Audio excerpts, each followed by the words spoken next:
Oh my goodness, we made it. Hello, We everybody. we made it. Yeah, Rob. Great job, man. Oh my Round of goodness. applause for Rob. That This was is, awesome. welcome everybody to Romancing the Stones Schools Out 2025 Middle School Webcam League. And apologies for the tardy start here. We haven't streamed in a year, if you haven't been paying attention. Apparently there's some cobwebs around here. But No in any worries, case, man. we improvised and You got us overcame. there. You got us there, dude. So Well, listen, you're multi-talent, you're multi-hyphen, commentator, producer, tech wizard, all that. So good and job. dad now too. So Yeah, like that's where all the brain power has gone. So there you go. There you go. that's part of why we haven't streamed in a year. By the way, anyone Right. tuning in. Yeah. So Yeah. well, welcome, Raja. Always good to have you here. Thank you, man. Thank you. Yeah. So, I had this time blocked off because I was planning to be in the top four, as I'm sure you were as well. But now we're here instead. So. Yes, yeah, no. Raja and I both made the top 8 of this league, and both died in the semifinals. And our consolation prize is getting here on camera with all you guys. So Heck yeah. It's a pretty good it's great. consolation prize. Well, today we've got some interesting decks to play with you. First up, we've got Landstill versus Mono Black Clerics, which will be kind of fun. So if we take a look at those Clerics, right? Let's see. So yeah, I'd like to jump in and start about the Clerics here because Yeah. this is one of my 2 losses in the Swiss actually. Sure. And so I think the deck is really positioned well in our leagues because of a lot of people are playing control or similar stuff, and it has good reach and it's really low to the ground, right? So if we're looking at the list before this, you have a lot of 1 and 2 drops, and then your top of the curve is essentially 3 drops, right? So you're not like doing a ton.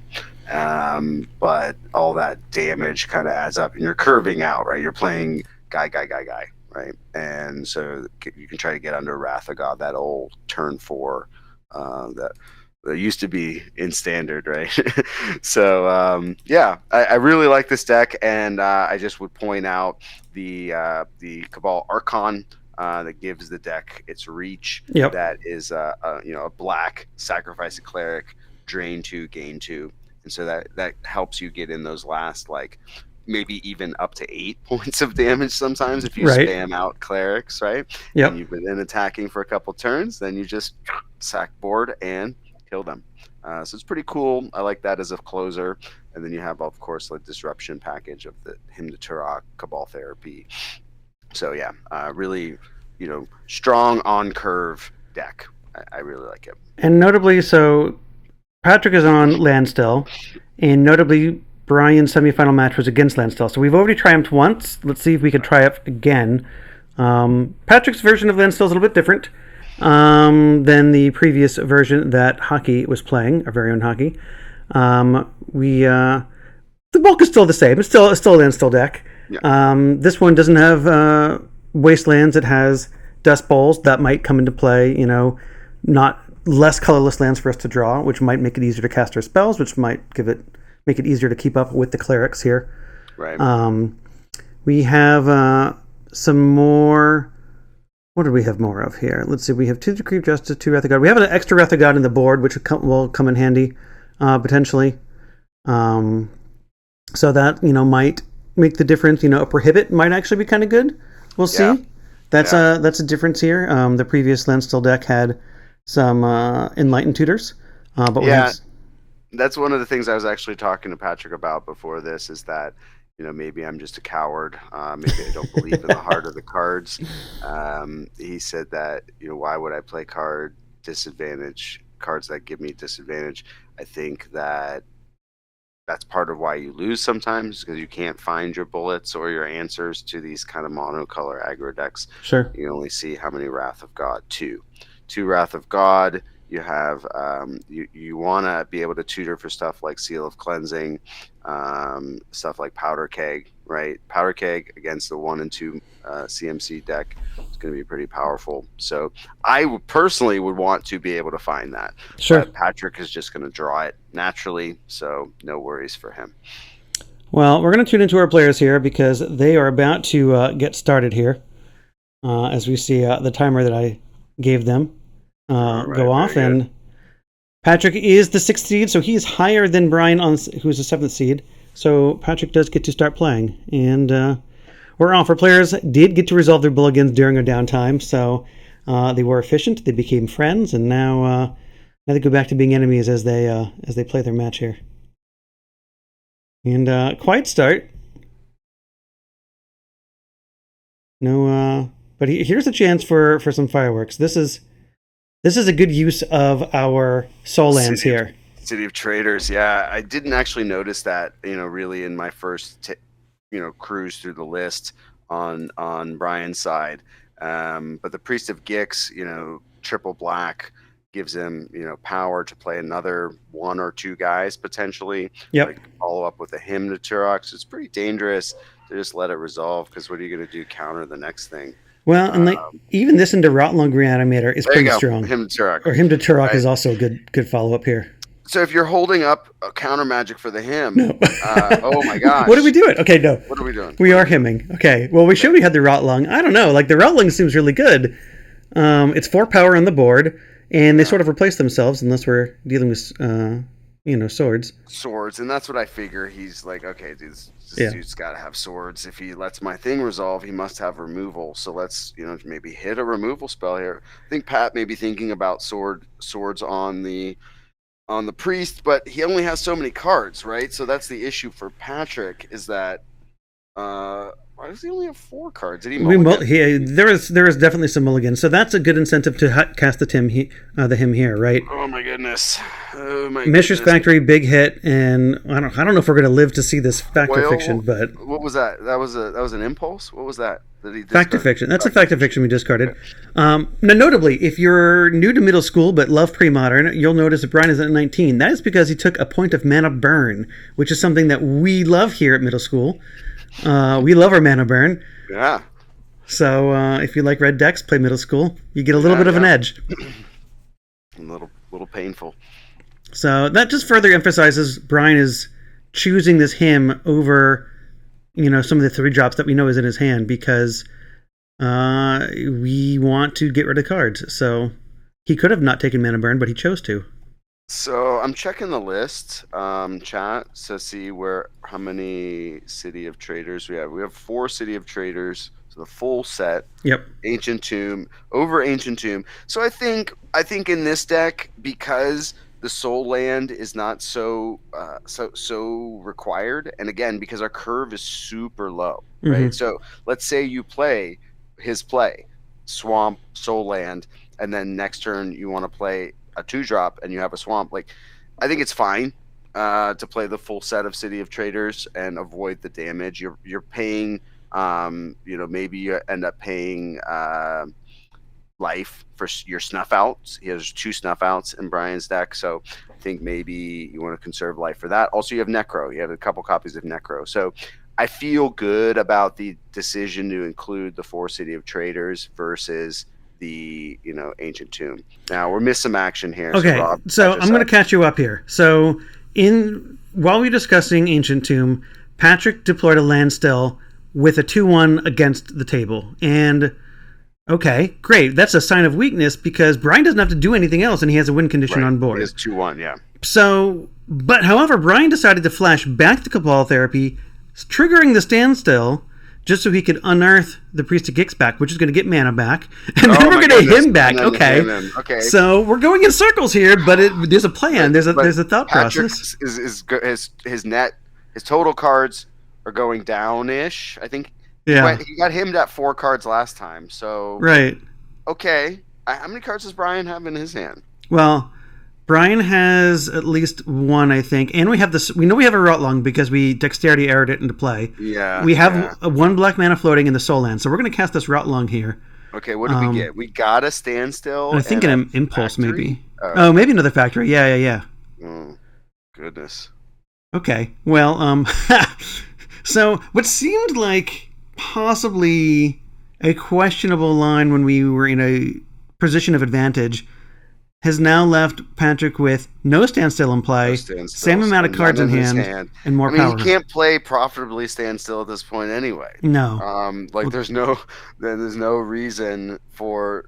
I mean, and I missed this game. Did you watch how the semis went? The top yes. 8 Yes, I round. did. I Is it did get to see similar this to match. this? Was it similar to this? No, game one. So, game one saw an explosion of the swamp city traders into Gix in Route Long on turn 2, Yeah. and on the play because no, it was on the draw, and then exploded into another threat, and then eventually, Hockey positioned himself for a turn for. Is that Archon? Yeah. That is an Okay. I think Archon. this game's over. This game is over. Well, it's pretty darn close. Actually, we need another swamp to be able to drain multiple times.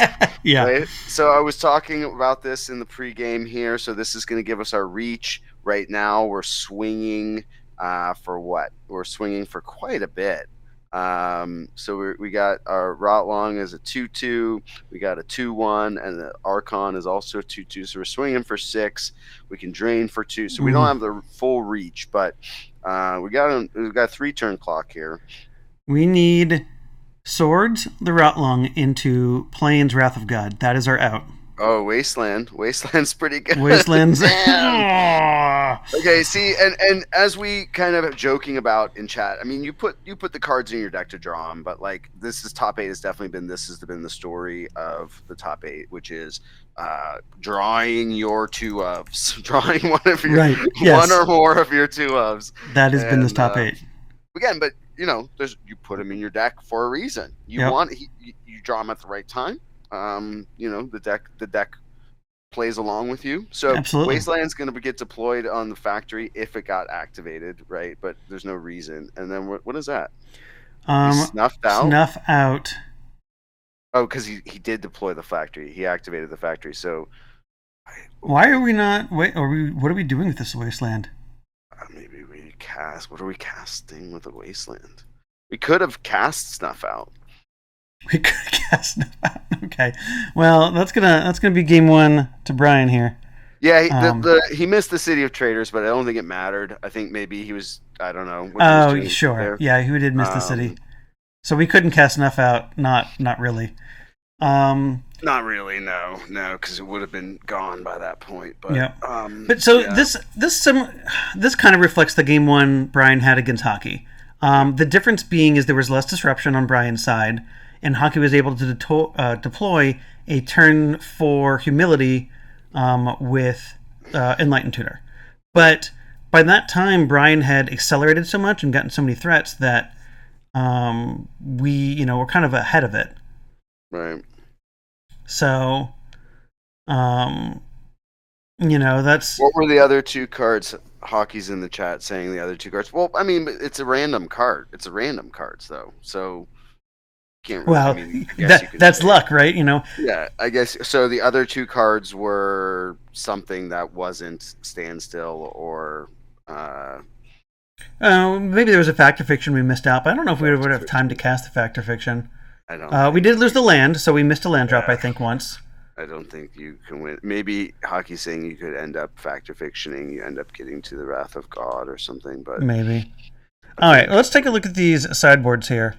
So this is where, again, I chided Pat in our pregame chat about not having an Enlightened Tutor. He's not going to be able to find the stuff he needs, right? But he can play some more creatures. He can play his Exalted Angels. Yep. Right? He could play his other Powder Keg. Yep. Play another Wrath. I might even bring in the Curse Totem just to stop the Archon. Yeah, I was going to say his Curse Totem might be a fine thing to do. It stops Archon. It stops Initiates of the Ebon Hand. Yep. It stops the Cleric searching going on. Yep, the Scion, which is a significant part of that deck. It actually stops Withered Wretch, which is probably the thing that Patrick cares more about. Sure. Ryan's deck has 4 Withered Wretch in it. Yeah. It's normally just a bear, but in middle school, a lot of people are trying to do shenanigans, graveyard shenanigans. Yep. So it's a cool 4 of in the main deck. We were talking about it pregame, and he said he would have played Order of the Ebon Hand had he known that it was legal. So I don't know. In his sideboard, I don't think there's a ton of stuff to do. Right. Gloom is there. So Sure. Gloom is the way, pretty much. And I might put in, depending what he thinks is going to happen, but E-Plague is fine on Soldier, right? It's a way to stop the decree, sure. Yeah. Yeah, and like Patrick likely is siding out seals, and enchantment removal a little bit. You could even name Fairy if you wanted to stop conclaves as a win condition. Actually, I take that back. Patrick won't side that out because of the glooms, right? He knows gloom is there, so maybe it is open deck list, sure, yeah. E-Plague will overload the disenchants, maybe. So it just gives a way to stall.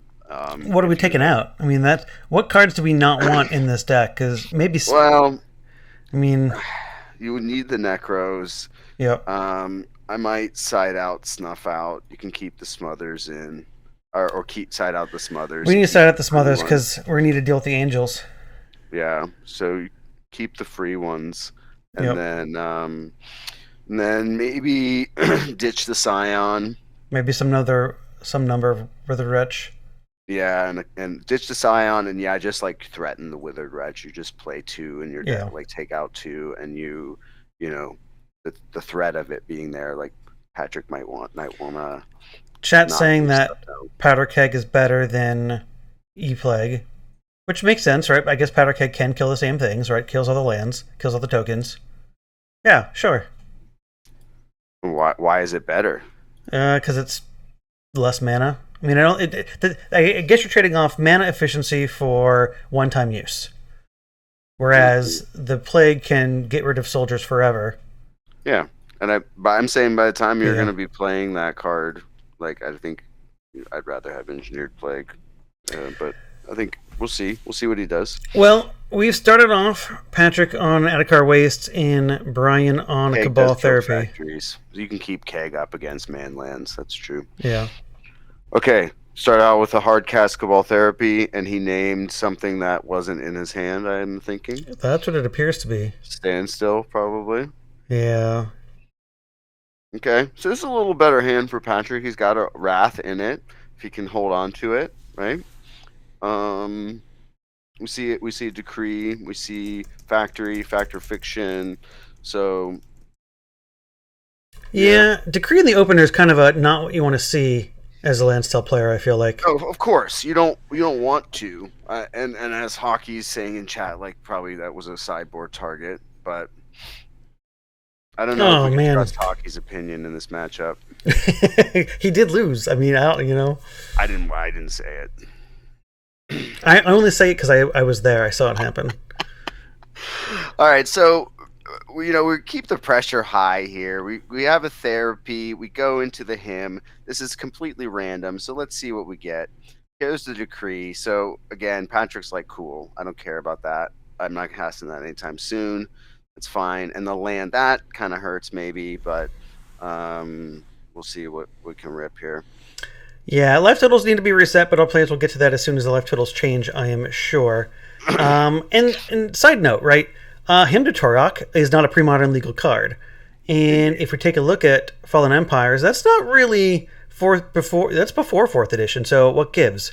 And this is some of the magic of middle schools. We do have a few extra sets. We have some portal sets.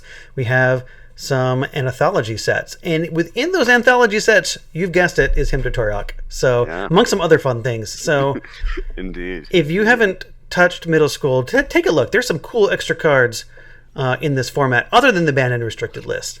For sure. All right, so we see the seal deployed there. I think that's a fine thing to get out there. It can deal with those aforementioned Engineered Plague, Necro. Hey, what's up, Evil Mailman? How we doing, buddy? There we go. So I want to take this moment and just look at the difference in this game on turn 3. With no soul lands, we've played some hand disruption things. Right. Now we have our 3 lands. Do we kind of explode with the Priest of Gix and follow-up card here? Well, Patrick doesn't have double blue up. He might have force, but I assume that maybe that's. I mean, he must have a handful of 3 drops because I don't know that he would have led with therapy and him if he had dudes, but maybe you do that. I don't know. Okay, well, here's step one. There's Deploy the priesthood free again. creature.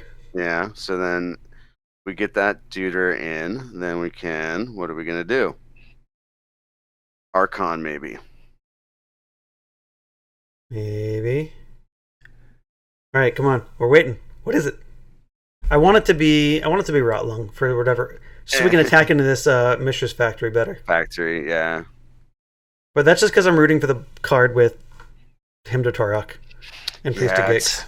It's tough. I mean, the Uwu deck is the bad guy, in a lot of ways. Sure. Here's the Rotlung Reanimator. And, kind of, I think, people when they play it, they kind of are jokingly saying, "Oh, I'm playing the best deck" or whatever. And the point is, it's a good deck, and I think if people really jammed it a lot, I think just the meta would shift. I don't think it would ever be super dominant, and here you see it faltering, right? And there's ways to attack it. There's angles to attack the deck, right? So I wholeheartedly agree. I mean, it's just like the one thing I love about this format, and by extension pre-modern too, is that the decks, there are good decks, but they have some of their natural predators. Red decks do naturally prey on Landstill in most of the time, and this Cleric deck seems to be pretty good against it. So, well, Hockey's saying Brian's hands have been insane, but I don't feel like this game 2 has been insane.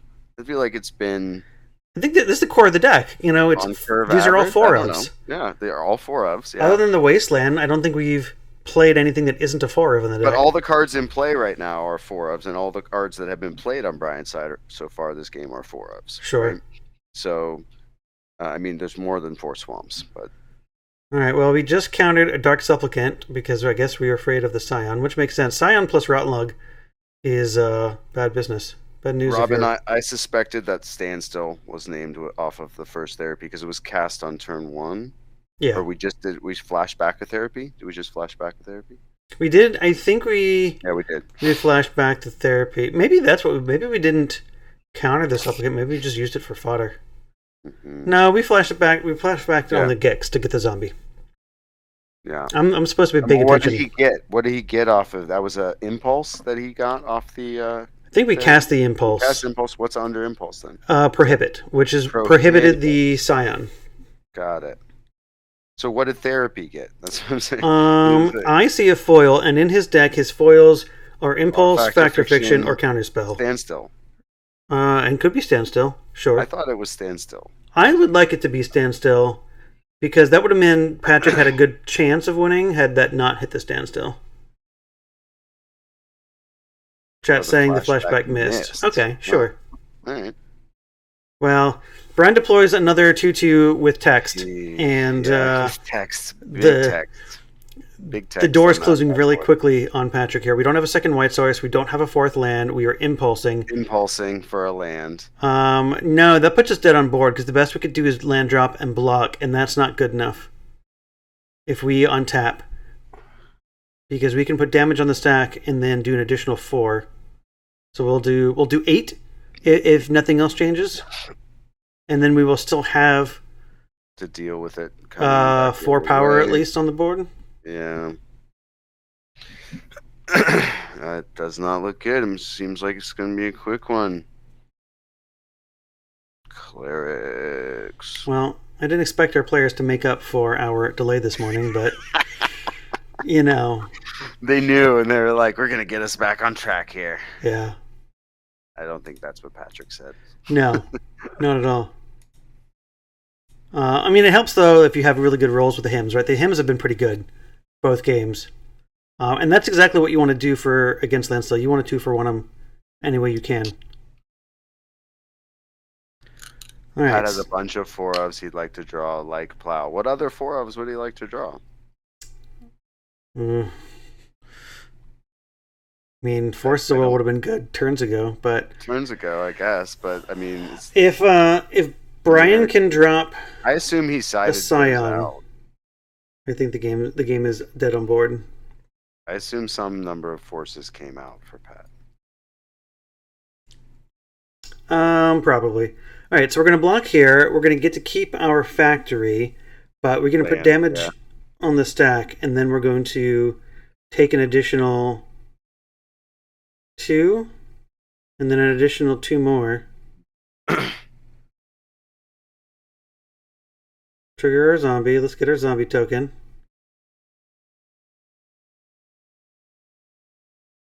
I think we're talking about our damage on the stack here. Yeah. Because we'll take the 4 plus the 2, and then we can take another. So we can do another 2 with what we've got.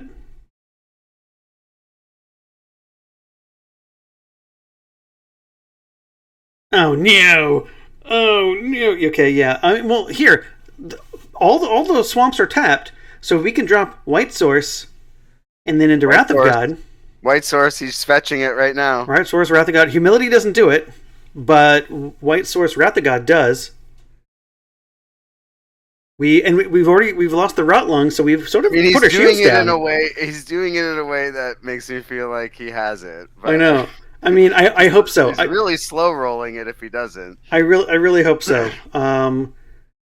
Because Brian, I think, incorrectly put shields down. I think he's actually supposed to keep the Dark Supplicant or the Cabal Archon up, because if we have removal, we can sacrifice it. Deal 2. Yep, nope. See, if we had left the swamps untapped, Patrick would be dead. Lord. All right, never mind. We had it. We had all these. We had all these. We just sacrifice it, and that's it. All right, well... okay. Oh, my goodness. What seemed like a rare moment of a misstep, and Patrick had the answer, didn't even matter, because Brian still had all these. Wow.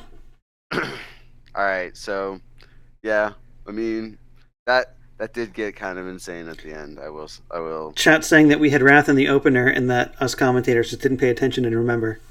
I believe it. I think you guys are wrong. Yeah. Well, okay, so we brought in Powder Cakes, we brought in Bad Moons. That makes sense. It makes little guys bigger. Glooms makes sense. Okay, sure. And then the Oath of Ghouls. I love the Oath of Ghouls. Oath of Ghouls makes sense. We brought out the Wither Wretches, Smothers, and... we brought out Snuff Outs. Okay. Just no respect to the Exalted Angels. No respect. Okay. No respect. Wow. Well, that was a game, everybody. What do we think about that?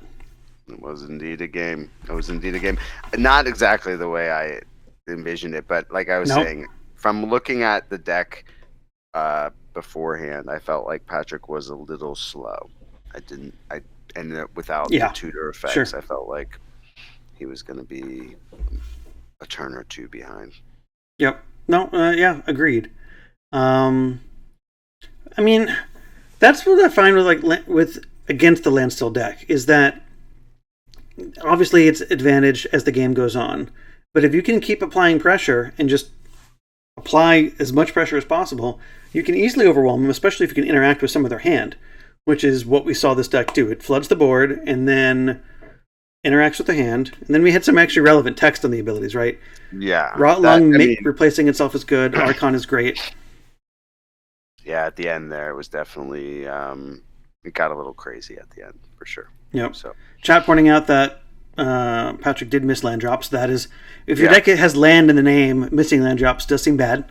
Yeah, no, indeed, and I did say that also in the pregame with those guys, because Patrick was a little hesitant to discuss his strategy, and so I said, let me look at your list. I'm going to tell you your strategy, and that was actually one of the strategy notes that I gave to Patrick, which he failed to execute on, which was don't miss land drops. Don't miss land drops. You miss land drops, you will die. That's what I had said. It is fundamental to the deck. If you're going to pick up Landstill, make your land drops. If you're going to do one thing, it's do that one. Yep. I mean, again, he did try to. Brian denied him. Yes. In several cases, I saw hymns that hit lands. So this was actually one of my favorite targets for him to Turok. Not that you get to I agree. I love to hit lands.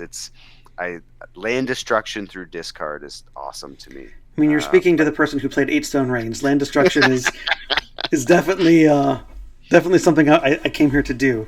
Yeah, I'm here for this. Yeah, for sure. So we got our other guys in chat. Are we going to take a break for a minute and get the other guys set up, or what are we going to do? Yeah, so we have the next top 4 match, and it's going to be between David and Masa. David is playing an undefeated Sligh deck into our top 4, and Masa is playing his signature Replenish deck. Should be, So Masa's... these are our losses from the top 8. Yes, this is the bracket we came from. Saw my loss in the Swiss has prevailed. He's in through to the finals. Okay. Clerics. Okay. Yep. So I am rooting for my loss, which is the red deck.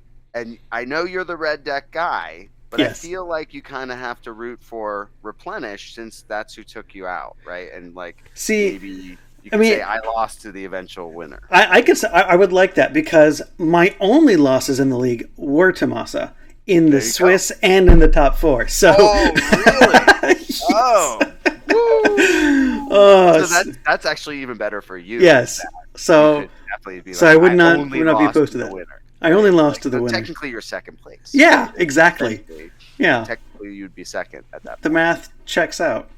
So, do you want to throw up the decks, and then we'll pause here for a second and get everyone set up, and as you do your technical wizardry? So, what we're going to do is we're actually going to go to a hold screen with some fun music that should enthrall all of you while we get the next players set up here. So, we're going to take a quick short break, and while we do that, you can see all the decks as they scroll by your screen. Perfect. So, don't look away, because you get to see not just the top 4 decks, but also all the top 8 decks. So you get to see the decks that aren't here today. You see Raj's deck, my deck. You can see Ty's deck, and you get to see Hockey's deck. Yeah. So stay tuned. We'll be back momentarily with the next top 4 match, and at the end of that match, we'll bring you the finals. So stick around. We'll be right back.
Oh boy, what's up, everybody? How's it going? I'm just still recovering from the first match. It was pretty wild. It was a wild ride, and I was definitely not the script that I drew up at all. Yeah, So, absolutely. Strong agree. Well, thanks for everybody for holding tight while we get our second match up and running here. My name is Robert. I'm joined here in the booth with Raja. How's it going, Raja? thank you. I just was reading my card as they were scrolling through. Like I was mentioning, they're slightly fast, but I did get to see the note. Vintage Championships won. Yes. Yeah. All right. Thanks for that. There are some fun things. My card says Jackal Pup, or not Jackal Pups, Wild Mongrels beaten on screen, 0. 0. Yes. After I saw mine, I was looking for the secret line on each of the ones. So yeah. Well, welcome everybody. This is our Schools Out Middle School Webcam League for 2025. I neglected to check how many players we had, but I think we had 30 or 40 or so. 6 rounds. We had 6 rounds, and it was good, right? We had some 4-2s and 5-1s make it. And we have David playing Sligh, who is undefeated on Sligh, 6-0 in the Swiss. Has already won one semifinal match in the top 4. So, as I mentioned, it was my loss in the top 8 to David's red deck. Yep. And it was a good match. He drew really well, so I hope he does the same here. Yeah, let's take a look at the decks here for a second. So, David, of course, is on Sligh, a pretty balanced Sligh list, I think. Kind of middle of the road, depending on the ways that you can take a red deck. One notable thing that I really have a soft spot in my heart for is this G2 encampment in the main. I think that's pretty slick. Fitting G2 encampment in a Sligh deck is difficult, I think, but I like it here. It makes me happy. Yeah, I think just making red was probably the consideration to play the encampment over a factory. Yep. That you can continue to make red mana with all your lands, and when I played against David, he had to hold up, burn spells. So I didn't see the ball lightnings, but those can really bring the life total down quickly. Yes. So I'm interested to see if he ends up being able to deploy the ball lightning, right? Yep. So that'll be interesting if he can get that in play. Also, I like Price of Progress out of the board here, and I thought he had that. Did he have anything in the main Price of Progress? No. Okay. No, none in the main. Which makes sense, right? The middle school is a format of bad mana, and where bad mana is the feature. But that means you have a lot more basics on average in your matches than other things. So Price of Progress normally sounds amazing, but is either dead or great. So it gets relegated to the board in this format most of the time. Yeah. I don't know if I would note too many other things here. I mean, David really needs to just come out pretty fast, hit his curve. And definitely needs a fire blast will need to be involved. To finish things off. Agreed. If I'm going to critique the Sligh deck, the things that I note here, right, is we have a single goblin patrol, right, so we're a little bit heavier on the creatures. That way, we are playing the full stack of ball lightnings, which is not something that every red deck will do. We do have that G2 encampment, as we mentioned, and we don't have any wastelands or tap your lands. Why can't I remember Rishadan ports? We don't have any of those, right? We've opting for the Barbarian Rings and our G2 encampment. So all red mana sources. We also have 2 Firebolts, not something commonly seen, I think. Right. Gives you another turn 1 play. I think there's not a lot of good turn 1 plays in the deck besides the creatures. And I like Firebolt because it's flashbackable over shock, right? Yep. The thing here is if you look at the 1-drop creatures, if you go, David gets to go first, right? If he goes turn 1, 1-drop creature, turn 2, 2 more 1-drop creatures. Yeah. And then on turn 3 he has burn spells. He's close to winning the game at that point. Yeah. Or, ball lightning plus fire blast, right? Yep. That's it. That could be all it. Yeah. But Masa is not without answers for some of these things, right? So, looking at his deck, in the Classic Replenish, we've got answers to Parallax Tide. And some versions also play some amount of Seal of Removals, which Masa is opting to play. So we do have some turn 1 interaction which will be critical if that is the draw that David has here.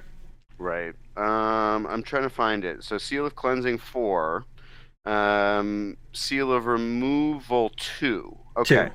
Rhystic Study is interesting. I don't think I've ever seen that card when playing against Masa. I don't think I've ever seen Intuition, but I haven't read his deck lists closely. But maybe those are new additions or changes from previous lists. I think they're kind of new for him right now, something to try. As middle school picks up, it's very popular in Japan where he plays most of the time. There are a lot of good creatures that are come out fast, and it helps against some of the creature combo to interact quickly. If you need to just blow up Terravore, just bounce that real fast. So it's got some good thing, and getting it back with Replenish obviously is great too.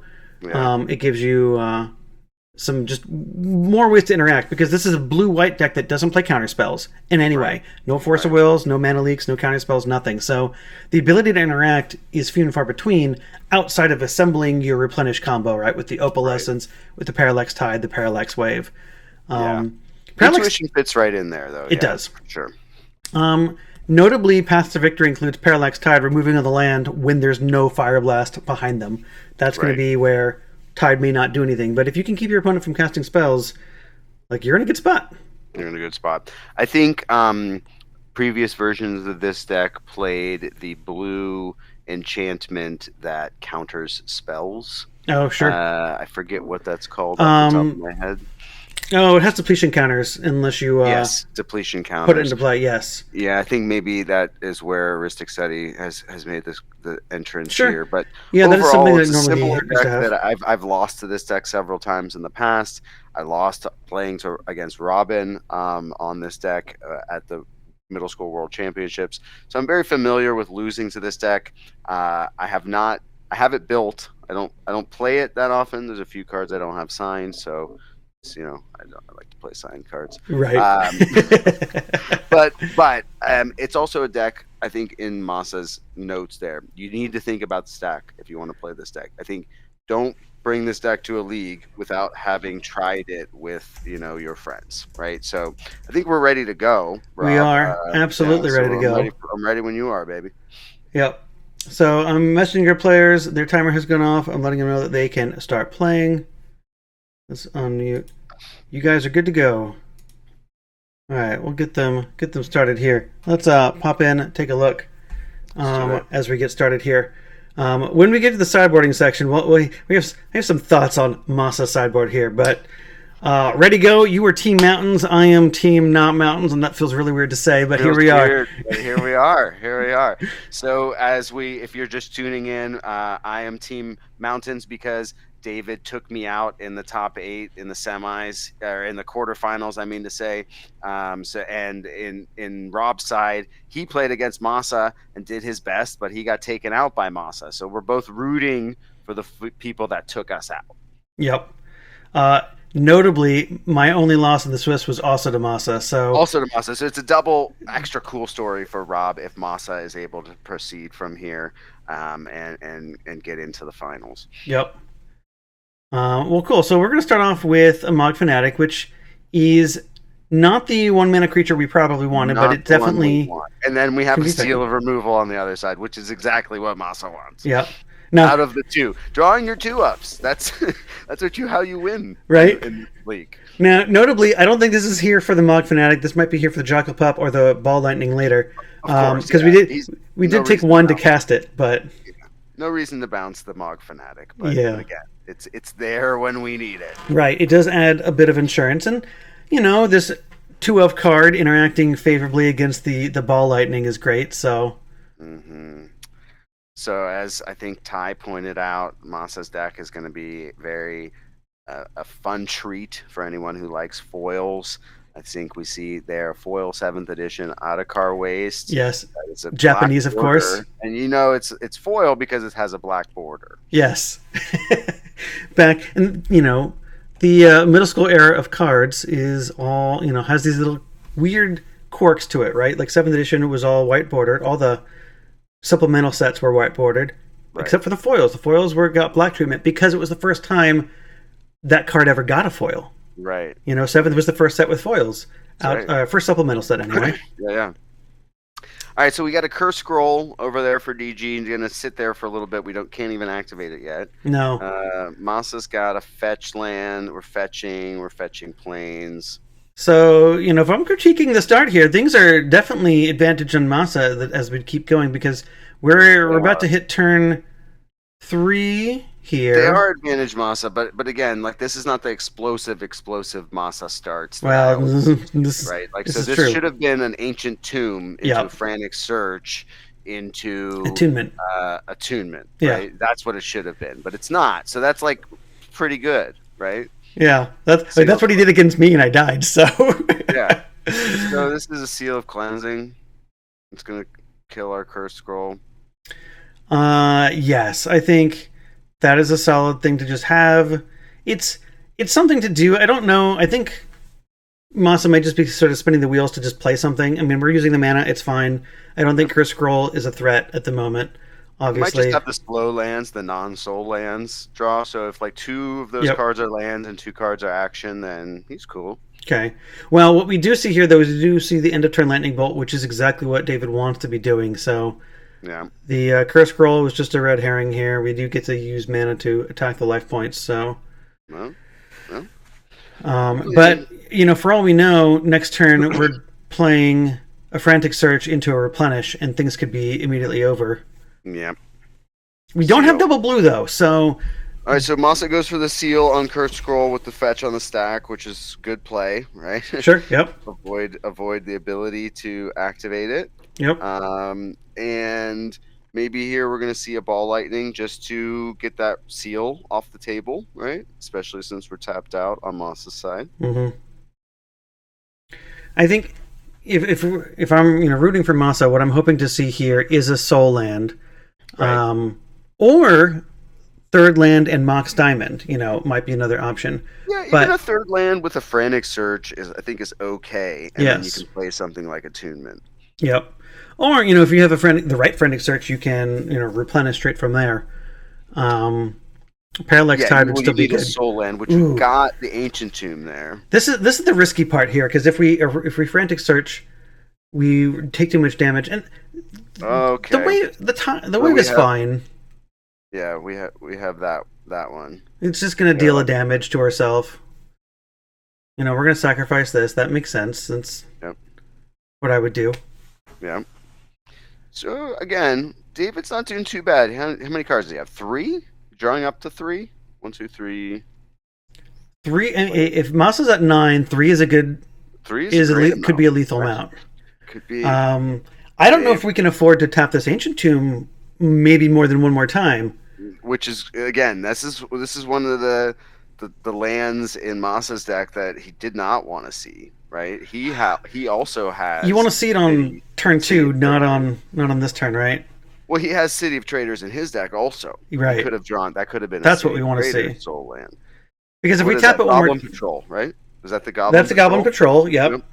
So that's fine. Because if we tap the tomb one more time, we go to 7. And that puts us in Fire Blast Bolt range, which is dangerous. We got plenty of things to deal 3. What we got to do? It might be what we got to do. Yep. We had to fetch down to 8. So. Yeah, but that might be fine because now we have an island and a plane, so we shouldn't take any more damage if we're casting 3 drops. So we could be casting an Attunement, and if David is just sitting on not lethal, we have another turn to maybe get a Parallax Tide. I'm feeling good if I'm David. I don't know what his hand is. Oh, here's a frantic search. Okay. This is dangerous. Dangereux. David has a Goblin Patrol in play, so it's a 2/1 with Echo. It's 6 for 6 damage. So Masa's at a virtual 6 if he passes the turn, is what I'm saying. So David just needs 6 damage in the 2 cards. Masa's not taking any damage from this Goblin Patrol. We got the Parallax Tide and the Sealer removal. Yeah.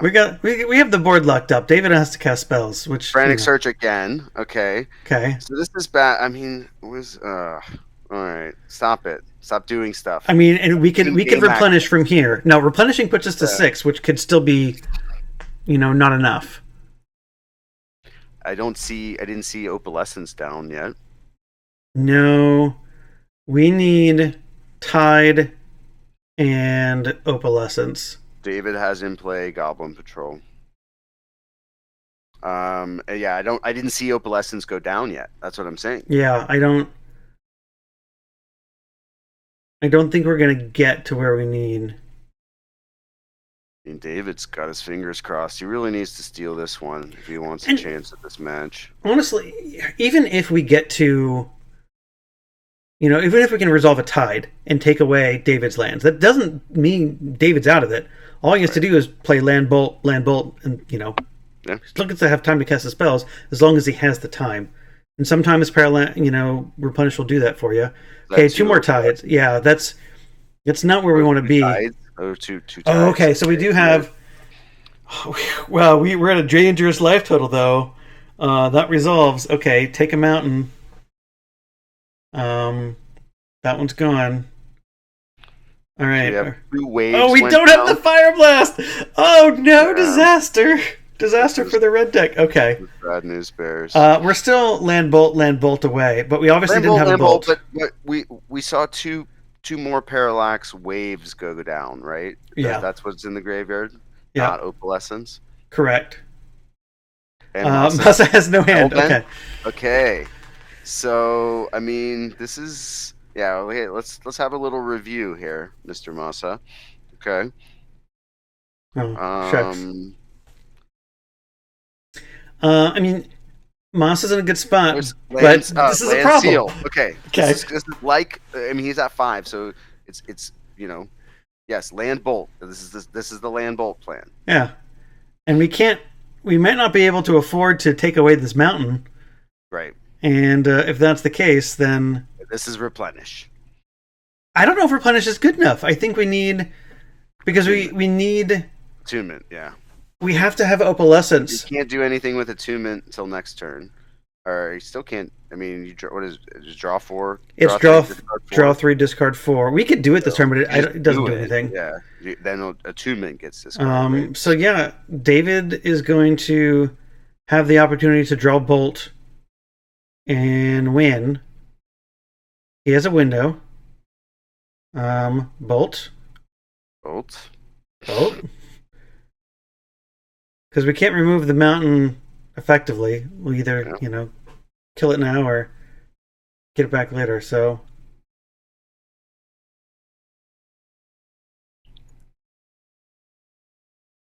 the Echo Kill and Goblin Patrol is just so on the note. Yeah, we killed Goblin Patrol by removing all the lands. That is pretty good. Okay, so we have to pass. So David does not have the win here. Okay, so now Masa is thinking, okay, how low can I go? We can't take damage off this Adakar wastes. Right. Because we'll go to what did he draw then? We don't have double white or double blue, and we don't have. So yeah, I think we can't cast our spells because we'll go to 2 if we do. And we're about to give David back all of his land, and that will empower him to maybe win if he's drawn a Fire Blast. Yeah. All right. Well, we're gonna do attunement. For attunement. We didn't have any cards in hand though, so this isn't really gonna get us too far. Well, like Hockey pointed out, the attunement returns to hand as well. It does. So we can discard that and maybe keep 1 or 2 cards. We're gonna play an attunement again, and we discarded Wave attunement. Okay. Attunement. City of Traders and a Mox Diamond. Wow. I mean, the City of Traders is nice, but we do need the attunement. So we're going to give David another chance to steal game 1. Can he do it? Can he draw? All right, come on. Maybe he has instant, like Incinerate or something that he can just win when he gets his lands back. That is what I'm worried about as the person rooting for Masa to win. But yeah, that's what I'm hoping. He has Incinerate, Bolt, a bunch of stuff. Ooh, we have a second land. Okay. I mean, that doesn't bode well. I mean, I don't think he wanted to draw more lands. No. Not when he's about to get these lands, but I mean, okay, 5 lands. Draw step. Do we get to... Are we going to do this before draw step? Do stuff. Come on, David.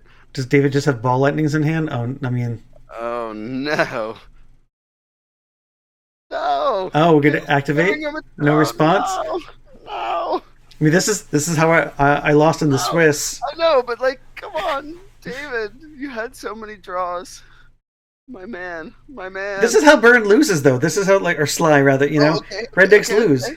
Okay, that attunement didn't hit anything. What is that last card? What is that last card? It's not Replenish. We're not casting baby. it. Oh, baby. It's Intuish. It's got to be Intuition, which still gives David plenty of time. Okay, we're going to fetch. Oh, no, David's life totals. Okay. Let's see. Let's see here.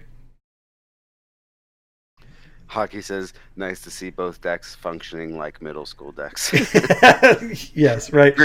Agreed, Hockey. Absolutely. Yeah. The Sligh deck having 5 mountains in play is like perfect.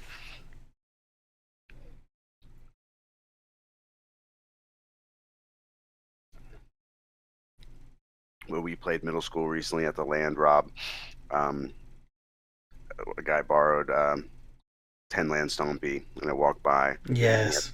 He had 5 forests in play. Like, I'm sorry, bro. Ball lightning. Here it is. Ooh, well, Ball Lightning isn't good enough this turn. No. But it'll be good enough next turn. Yeah, that's okay. But we're going to end of turn Intuition. Okay. David's saying okay. That was just to set up the Jackal Mog Fanatic. Okay, so now he's turned off the use of Ancient Tomb. Yep. Okay. On board, anyway, yeah. Intuition, there it is. I like Masa's reveal. It's like, it's the only thing that's instant speed in my deck. Yeah, okay. I mean, that's... I mean, Masa's seen a whole bunch of cards without it replenished. So he has to draw a land to not die, right? Yes. So his draw has to be land replenished. Has to be exactly land that is not Ancient Tomb. Right. So... And even then, I still don't think we've gotten opalescence. He can take out the creature, but then that's 3 damage on board. I mean, he'll hit him for 3, and he'll be at 2 then. So, oh, I'm frozen. Oh no!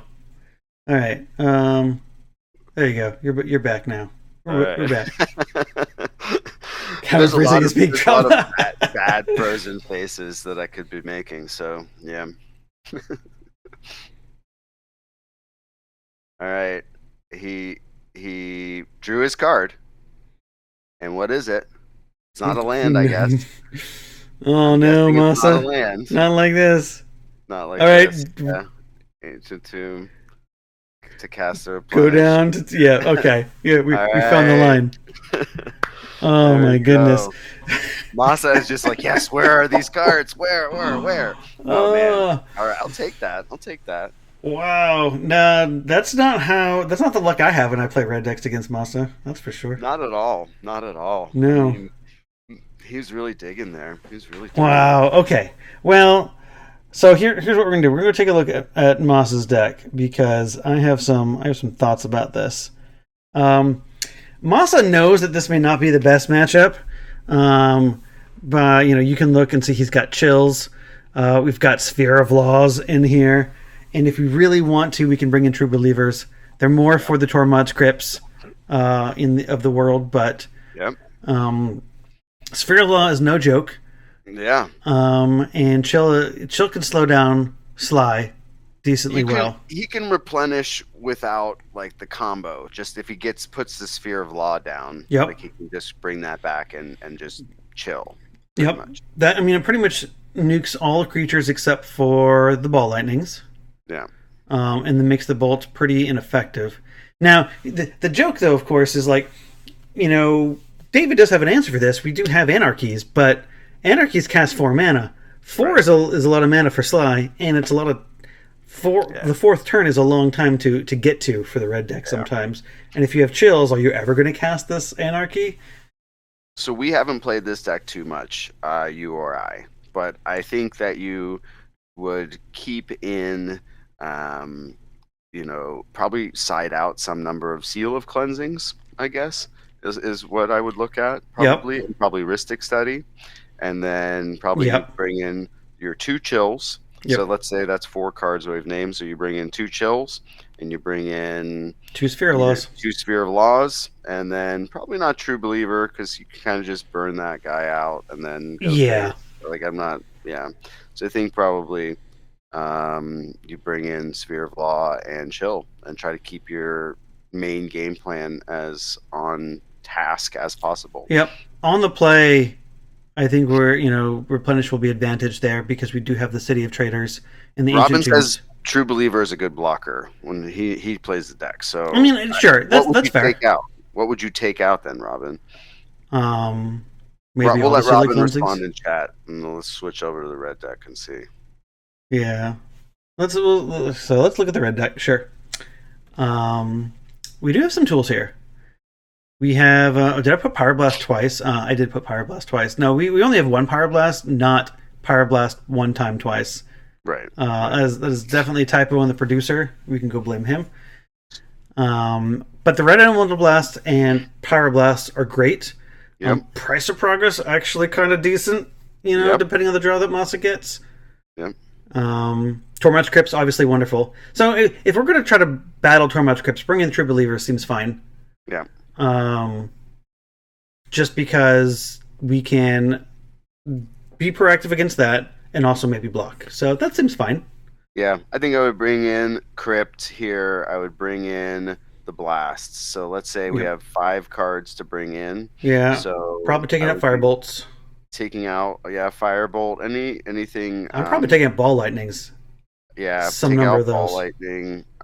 I mean, I just never like Ball Lightning, but that's just my play style. So Grim Lava Man maybe keep Ball Lightning and take out the Grim Lava Mans. I like taking out the Grim Lava Mancers. That's fine. They need a lot of fuel, and you may not have the mana to do that. So you can take out Steel of Fire too, because but if you get tied, it's a 1 mana spell. But Sulfuric Vortex is probably a good out as well.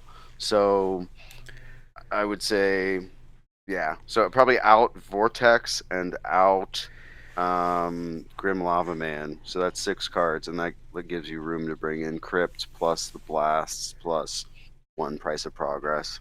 Yeah, I mean, Curse Scroll is one of those things that I don't know if this is the matchup for Curse Scroll. Oh, yeah, that's actually a good cut, I think, because it's a Yeah. little slow. So you could keep the Grim Lava Mans, they attack, right? It's repeatable. So you could take out the Curse Scrolls plus the Vortex. Yeah, we also have to bring in Anarchies. If we're cutting scrolls, we have to bring in the Anarchies so we can beat a Sphere of Law. That is a requirement. Yeah. Otherwise, we have to keep the Curse Scrolls in. Yeah. It's hard, right? Because Curse Scroll isn't the best way to get around that, but it's the only way.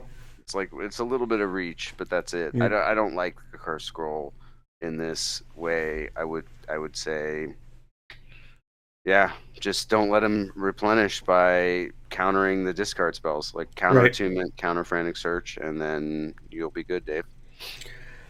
We'll see what our players decided to board.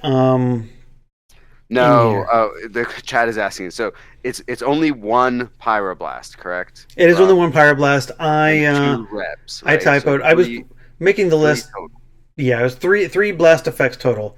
That's definitely a producer's problem on putting this thing together at midnight last night. So thought, I missed the Pyroblast. I need to put that in there. And then verifying. Here it is. Bam. Okay. Not even messing around. So that's it. Just doing it right away. Oh, we're gonna blast it. No, we're blasting it. Yeah. David is. I would blast this in a heartbeat too. That's what I said. Well, so I said key to the game. Yep. Just counter the discard spells. Yes. The draw spells / discard spells. That's a thing in the Dragon deck though that I against red.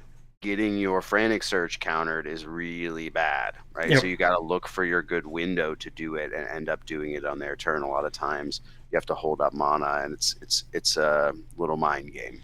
So I just have to point out, Red Elemental Blast was cast on camera, just for those wondering. Just by the way. Yeah. So if you don't know, viewers, Rob's handle is Red Elemental Blast. He is the rep guy. that is. A card I've been known handy? to Got be one fond handy? You got a graded one handy? You can I mean, maybe 3 feet that way. I do. I have to jump off camera. Oh, fair. We will believe you. We'll take your word for it. I mean, If 3 you feet find that him way on- is a on wall of social graded media, red blast, but you will find him as Red Elemental Blast. you will. All right, so we're going Here's- to follow up with some Lava threats. Man. Okay, so he kept some number of those, and because they do attack, it's They do. repeatable. It's only 1 damage, but it's it's something. Yeah. Here is Now, notably, I mean, maybe this is the draw step, but we can see that David prioritized the red blast. Now, Masa is firing all cylinders here and immediately negates these creatures. I would have sacrificed the Mog Fanatic in response to that. he might be once he reads the text. Yes. I think David might be once he realizes what it does. Yeah. This is better than Warmth, everybody. If you're going to play Warmth or Sphere of Law, play Sphere of Law. Right, so the text on Sphere of Law says, if a red source would deal damage to you, prevent 2 of that damage. Yep. So, attacking creatures now kind of are sad.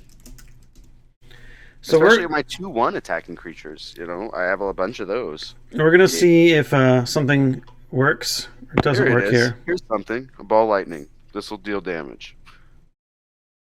There we go. Yep. That'll get in for 4. That. Yep. 4. Hey, 4 is something. That's like I said. Like it's not nothing if we're trying to. Yeah, I mean, if the rest of his hand is ball lightning, then he's almost won.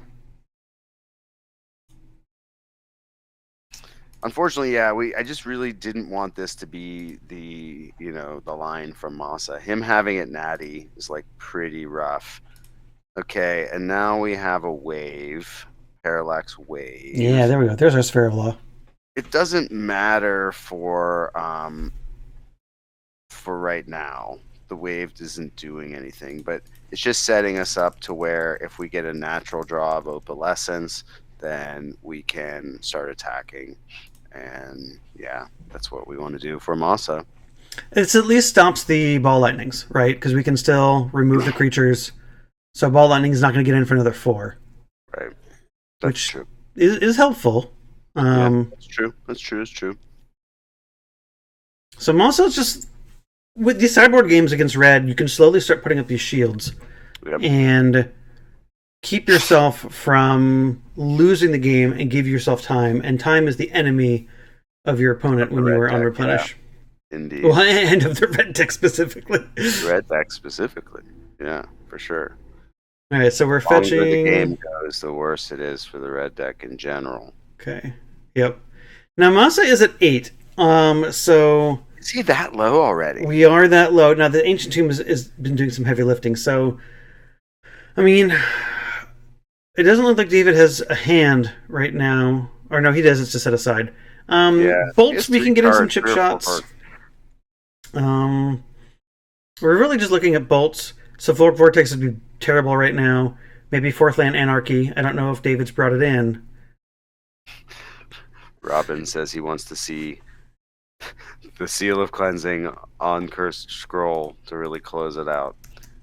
All right, that's Opalescence, eh? Yeah, so I think this game is over at this point, but we'll just see what David wants to do. I mean, he's going to get his guys removed, and then he's going to get attacked by a Sphere of Law. So, Opalescence, key card of the deck, rules bane of all judges everywhere. Yeah, another reason why. Yeah, I would say a big reason why I haven't played this deck. I played it exactly once at Evil Bob's tournament, actually at Twan's in Pittsburgh, and like I tried to explain it to someone, and they were like, "I don't think you explained that correctly." I'm like, "Damn it." I mean, it depends on what part, right? Because there's a lot of parts to Opalescence. Yeah, the part specifically that I missed, Opalescence doesn't make itself. You need 2 Opalescences to make themselves. You do, yes. Yeah, that's what I was missing. And well, that's not a creature yet. But to be fair, if you read the card, it starts with each other. Just by the way, yeah, it's there. Yeah, Who would think that the text of that card is current? Well, that's also very true.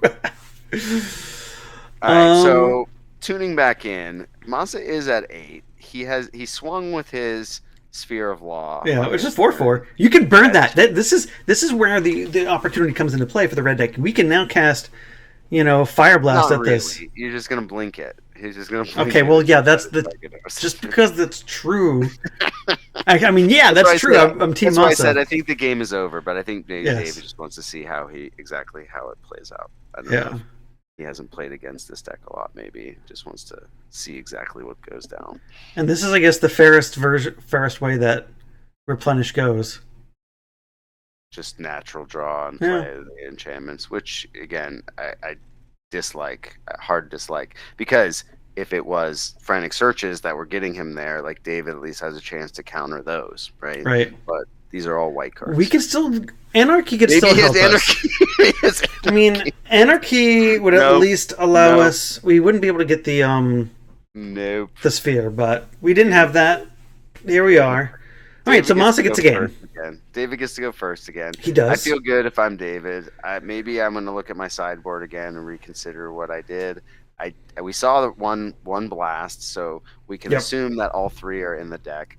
Hopefully he has those Tormods. I don't suggest that he necessarily does much else at this point. But again, we talked about Vortex out. We talked about Seal of Fire out. We talked about Firebolt out.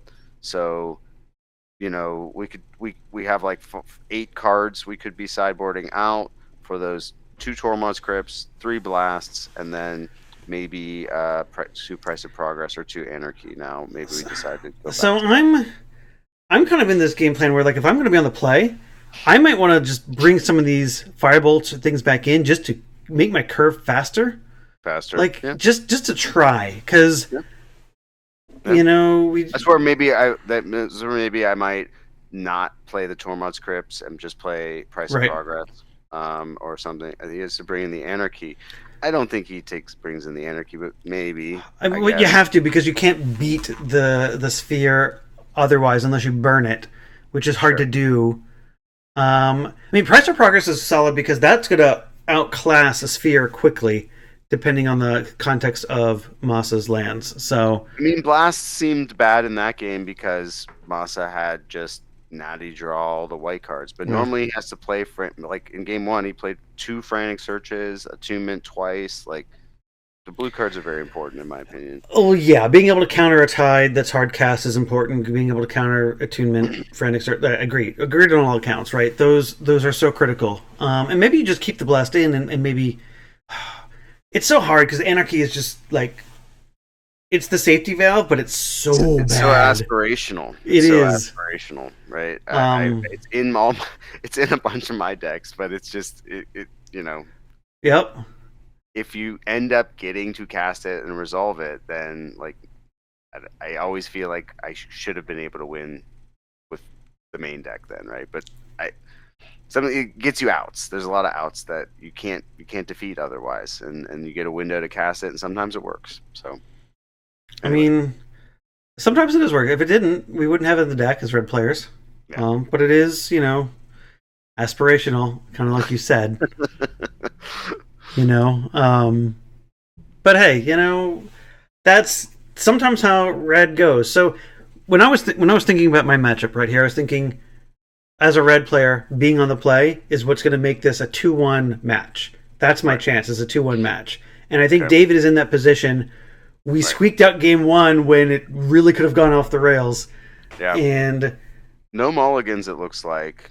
Open without a 2-1 creature. Well, but if we have got Bolt, I feel I'm okay with this. Or if we're leading off of Blast, I wouldn't hold up Blast on the play. But unless we're worried about Mox Diamond. Man, if we, like, Mox Diamond, Soul Land, get counter something, that would be incredible. All right, well, we're bolting. All right, that's cool. I mean, also, it's representing the Blast, too. Maybe he doesn't have it, but you still can represent it on turn 1, at least.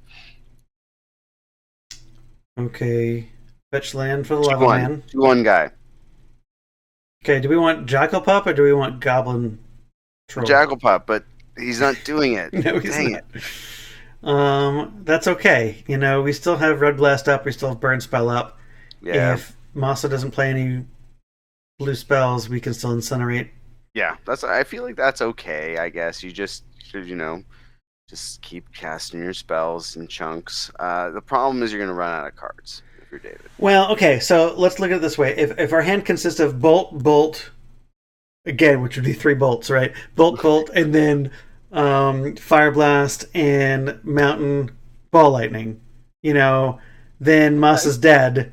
Because Right, and that's why I say he's him. Gonna run out of cards, so he has to be in these next 7 cards to kill, and we have to have Masa. Yeah, I guess Masa's gonna do a strategic planning here, is what he's representing maybe with his colors. We haven't seen him cast strategic planning, I don't think, which is a fun middle school card. It's middle school legal due to the portal sets. Yep, Portal 3 Kingdoms. There we go. Portal 3 Kingdoms strategic planning in Japanese. I was gonna say, why is it black bordered? But now I know why. because Masa's deck is pretty is the answer to your question. Yeah. So everyone take a moment to appreciate Masa's deck. If you read his player profile, it says that he was not able to get these cards when he was younger and playing Magic, and so you know what he said as an adult? I'm gonna make this deck pretty. And hot damn, is it? It's a big part of middle school for sure. I love that. Yep. I love that reasoning and that that drive behind the impetus behind why to play the deck, right? Sure, for sure. So, chat pointing out Wu Spy is another card that you can put in your Replenish deck in middle school as another card from Portal 3 Kingdoms that does work well in the deck.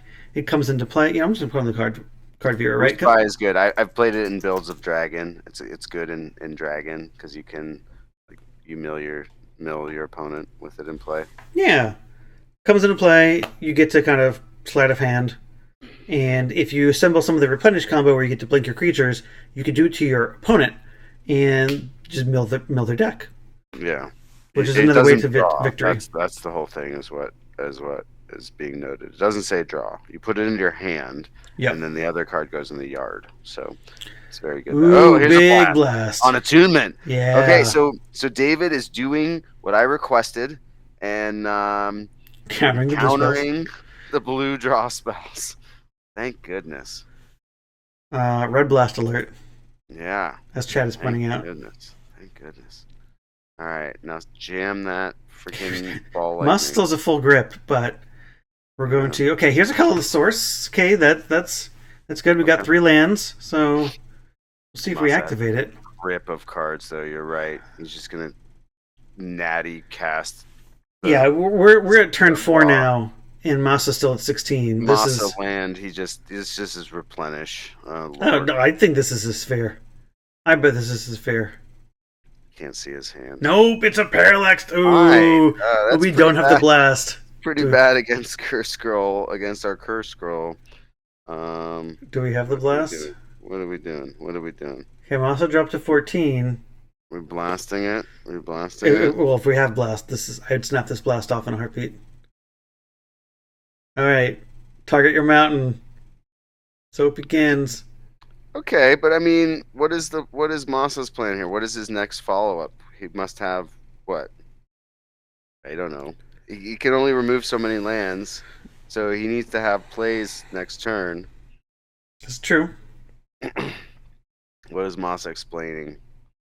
He's like, I'm going to target something, so do you want to do something? Do you want to make a mana? Yeah, I think we are... David should make mana because Fire Blast. There we go. He had it this time. Okay. All right. So we had one piece of the puzzle. Yeah, I think Masa was just trying to move phases to force some action. Okay. Oh, and we activated our Curse Scroll. Nice. Okay. Okay. So put your cards down there. Oh, we got 2. Yep. Is he naming Mountain? I hope he's not naming Mountain. I hope he's naming Lightning Bolt. I mean, say Lightning Bolt, Dave. Mountain is good and bad, right? Because it's good because it means you have land in hand. It's bad because it keys your Parallax Tide player that maybe we don't need to blow up all these mountains just yet. Right. Well, and that's why I say, what is Masa's ideal follow-up to this? Okay, we rolled a 4. That is this card. That is an Anarchy, which we can no longer cast No as longer. we have I sacrificed wonder our if he mountains. named that. He named Anarchy because he has 2 of them. No, Masa Masa's still at David. 10. Okay, This so is a problem. Anarchy was not the named card. Right, Masa has perfect information, and we don't know what the mystery card was. So, Mm. What do ay you think, caramba. Chad? What do you think it was that he named? Because Curse Scroll, you pay 3, you tap it. The player who controls it names the card, and then you randomly reveal. So whatever he didn't name, right? Whatever he Yep. named is the other card, right?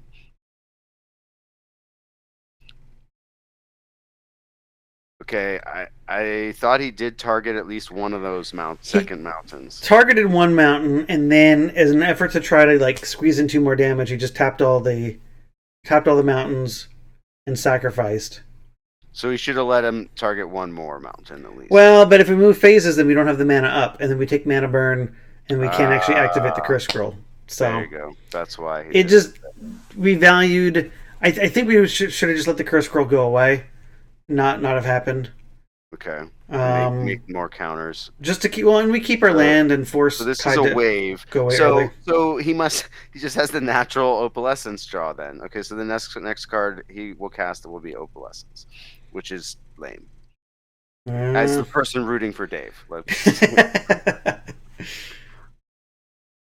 Well, red versus Clerics could be interesting, but Replenish versus Clerics, we have all this discard, which could just get undone by a top deck Replenish.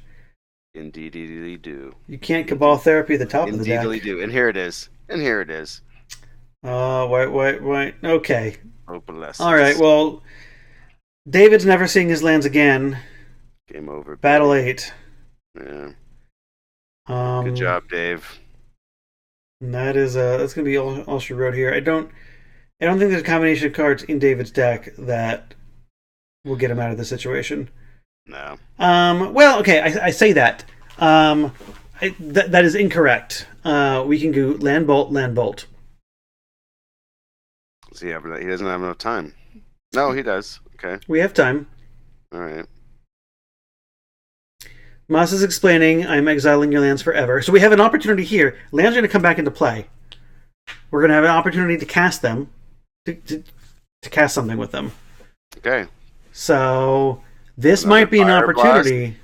Another Fire Blast, baby. Fire Blast plus a Bolt gets there. Or Incinerate. Or like Fire Blast plus Price of Progress, because we've got this Ancient Tomb hanging out. Although Price of Progress can't do anything because Masa can just exile his own Ancient Tomb. Yeah, that's fair. Okay, so not Price of Progress. No, but but didn't have anything to do with that mono. Oh no, that's Good upsetting run. because Good now run. we don't have a window. Good run, Dave. Okay, now we're going to untap our lands. Yeah. So again, player profile. What do you need to know from Masa? If you play this deck, know the stack. Look at what we're doing with the stack. Right. We're untapping all of our lands. We're going to cast the rest of our cards. And Dave's just along for the ride at this point. Okay, so we have infinite colored mana. Okay, so we don't have time because we have infinite colored mana. We can cast all of our spells. All right, well, Dave, good run. There we go. Okay, so Masa takes this in 3. David is able to get game 1, but is not able to convert his second game on the play here. Yeah. That was. I thought that would have been a little closer. I think David's draws were a little less than ideal. Game 3, man. Well, is he going to show us his sideboard? I'm interested to see what he ended up doing. He's just shuffling. Did he first loss of the tournament too? Yeah. It was a good try. I think that the blast, he needed pressure. He really needed to follow up with a 2-1. Yep. Like and not just do nothing for several turns. That Curse Scroll, same. Like, we really wish that was anything else, any other one drop in our deck, probably. So, it is the way for the red deck sometimes. It is. It is the way. I'm sad because that basically had to relive the trauma over again. It is my headset from the early aughts. Maybe. Ay caramba. Well, that means we have another game to bring you, right? We have the finals now. We have Masa on Replenish. Masa. Who's the higher seed against Clerics. Okay. Against Clerics. So Masa going first will be interesting. If you are just tuning in or you missed the Clerics matchup, it's a very good aggro deck. Again, as Rob mentioned, we just have to fade Masa on the top deck Replenish. I think that the hands that we just saw from Masa would not naturally probably come together or be allowed to come together because of the therapies and the hymns that should be coming from the Clerics deck. So the natty play of, Tide into Wave into Opalescence, we're hoping to fade that, right? Right. I mean, there's tools on both sides, right? There's Parallax Waves, there's the Seals, but then there's Cabal Therapies and Hymn to Turok and just other pressure. Yep. Glooms might be interesting. If your Parallax Waves cost mana to activate, that's intriguing. I'm interested to see how that works. So, Robin notes for the Replenish side, who again are two of the Seal of Removal. What Masa will want to see early on to try to fade some of that damage that he's going to be getting quick damage, hopefully, from the Clerics deck. Yep. So again, I lost the Clerics deck. I'm going to root for the Clerics deck. You can continue to root for Masa because if he wins, Rob will have lost to the winner, and that will be his only loss in this tournament. Yep. So basically, Rob will be second. I'll take it. I didn't say it. Raja said it. So, well, cool. That means we're going to take a quick break while we go ahead and get the finals match queued up here. So stick around, hang out, read the player profiles that are going to come up on your screen to learn more about who makes up the top 8. If you want to see your name on the stream, play in our leagues and then win. And then you can be on the stream. When we get back to our regularly scheduled program where we stream the rest of the league, as we have done in the past, you can be on camera even if you're not winning a whole bunch. So anything's possible. But it all starts with you playing in our league. So please hop in our Discord, be part of the community, come play our games. It's a lot of fun. But we'll bring you more here in just a moment, and we'll be back in a second.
Hello, everybody. We made it. Hey, Rob. What's up, man? What's up, Raja? How's it going? It's going pretty good. This has been a wild night so far. I'm pretty excited to see the finals here. Final. We have finals happening? Finals of what? What are we having Well, finals of? it is, yeah, school is out, but this is not a finals. This is a test of sorts for our two finalists. So we have Masa on his oft played Replenish deck. Yep. He is a beast. He's a perennial, multi-time top eightist with this deck, right? And then we have on the other side a newcomer archetype-ish to the league. It's been played a few times before to some success, I believe. We've seen very little Clerics, and we've seen very little Brian as well. This is Brian's his second league. Okay. So yeah, coming strong, showing. Yeah, no one really ready for this angle of attack, right? Pretty disruptive aggro deck that, just kind of tries to go fast and has some reach to finish games out. I definitely agree with that. I definitely think that, if you take a look, right, this mono black deck is, a lot of these creatures by themselves aren't super appealing, right? Priest of Gix is more for like a combo sort of thing than like a creature. Of the Ebb in Hand, right? Initiate. Another one that I definitely questioned when it was played against me. I was poo-pooing it as it beat me down. Right? I've thrown those in the trash, not sleeved them up. Quite literally. Dark Supplicant is that feels like a commander card, right? Sacrifice 3 clerics, do a thing. That's wow. Right. Who's done that before? We were talking in the pregame, and I mentioned it in the other game, but let's call out the card that Brian mentioned he was not going to run this card, and we'll see if he changes his tune after this match. Withered Wretch. In this matchup, I do not think this card is going to come out of his deck. No, right?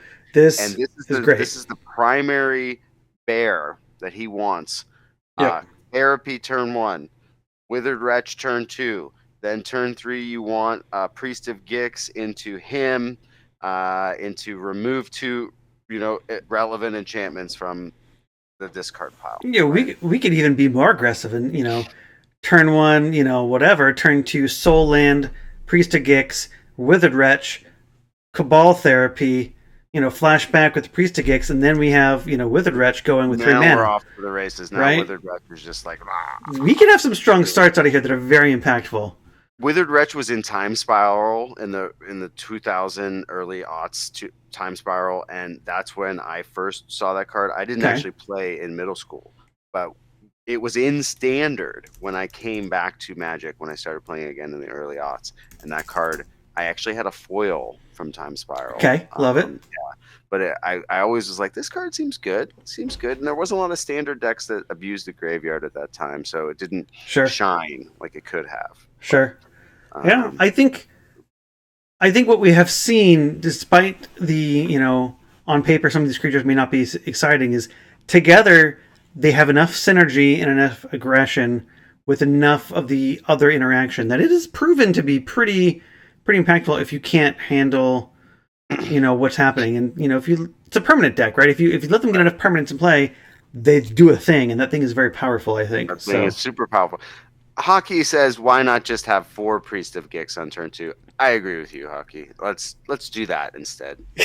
I mean, if we're going to go to Magical Christmas Land, we might as well, get the Ritz while we're there. You got, it's enough cards. You got land, 4, then you got a Withered Wretch and a Therapy. Yeah, you're good. Yeah, sure. Yeah. We could even be conservative and only have 3 Gix and then 1 Scion. Or not Scion, but Dark Supplicant, Yeah.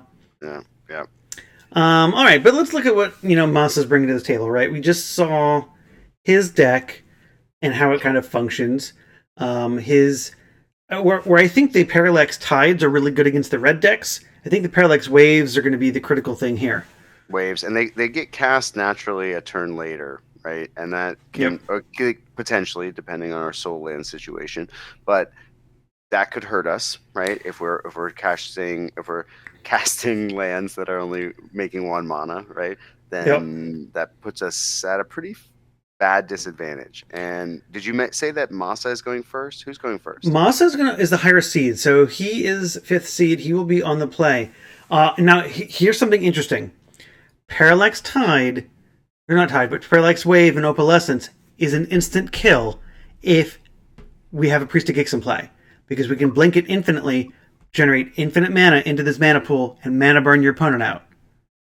So Don't we have factories? We don't have factories. No, we need to have a Withered Wretch in play, but we're not going to be able to spend the mana because Withered Wretch is just going to be gone already. Go away. Yep. So that's something that we have to watch out for, and something that could happen. So the same thing happened to me with Parallax Tide and my Ankh of Mishra. So Ankh of Mishra. Okay, so you were speaking from experience. I thought you had figured out this is the strategy that my guy is going to use, and of course, you know, that is something Masa knows about the stack, right? So he's yes, know right.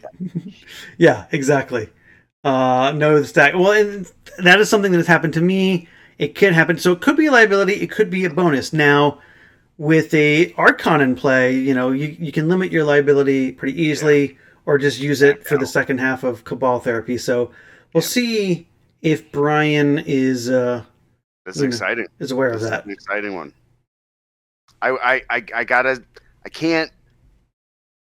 I must be honest to say I would have preferred the monocolor final, only because, again, those would have been losses that were my, you know, two of my three losses would have been playing then. But yeah, this is also very exciting. The Clerics deck, with Brian being here, a newcomer, Masa, a long time. Has he won with this deck before? Masa has won once before. Yes, Masa won. Let's see, we won the fall semester in 2022. Okay. So it's been a while since we've won with this deck. Now we have had. Wow. Okay, 3 years ago. Wow. Yeah. Therapy. Strong. What do you name? I'm naming Replenish or Parallax Wave. Just Replenish off rip. Like it's one of those two. And we have the Replenish, so we named Wave.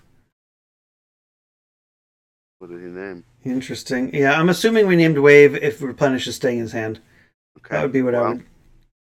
I mean, maybe we named a blue card, like Attunement or something. If he draws, I was going to say he probably named a blue card. I was going to guess a blue card. But if he draws a land, then he can go Soul Land. Okay, here's Frantic Search. Okay, this is strong. Yeah, not great. Not great. What are we going to discard? Ooh, is that a Parallax? No. What's in Masa's hand? I want to know.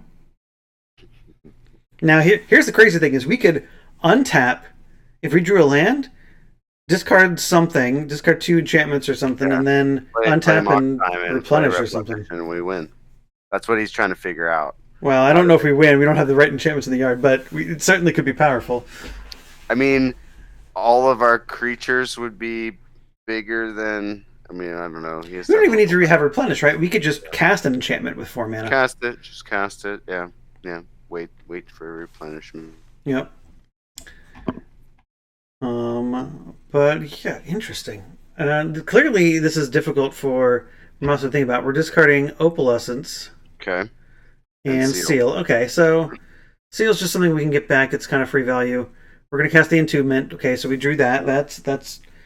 This is what we want to do on Masa's deck. Yeah. Now, is that land that we have? That's the tower, right? Or is that the Sky Shroud Expanse? Sky Shroud Expanse. All right, so this city of the traders is pulling a lot of extra duty with the Sky Shroud. So we have Shroud Expanse, yeah. If we get rid of the city, we don't have any mana sources. Yeah, he has the Mox Diamond in his hand, so okay. And we'll have Attunement. We'll get something. Yeah, what's Brian gonna do here? I mean, Brian could have any number of draws, right? Him to Tor could just be powerful here. Another Cabal Therapy. Okay, we'll see. This is still fine. We can use this to get the Replenish if we wanted to, which I would be incentivized to do because we know it's there. We know there's an Attunement.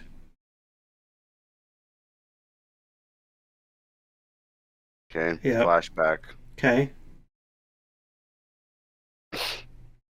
Chat, what do we name? Do we name the Replenish? Yeah, we named the Replenish. Replenish. Yeah, correct. All right. And reveals a tide there, no land, and another frantic search. Is that what's on the bottom? Yes, we have. Yeah. No, that's a seal. Seal of removal. Okay. Parallax tide. Okay, so we kept the tide. So if we draw a land. Ooh, Wasteland! there we go. Oh, but we went. Interesting. Oh, of course. Why? But why not? Well, that's true. Because if we. He has Mox Diamond, though. That's why. Yeah. I would have wasted the City of Traders, I think. I would have too, because it turns off the Expanse. You have to have another land, and it's not.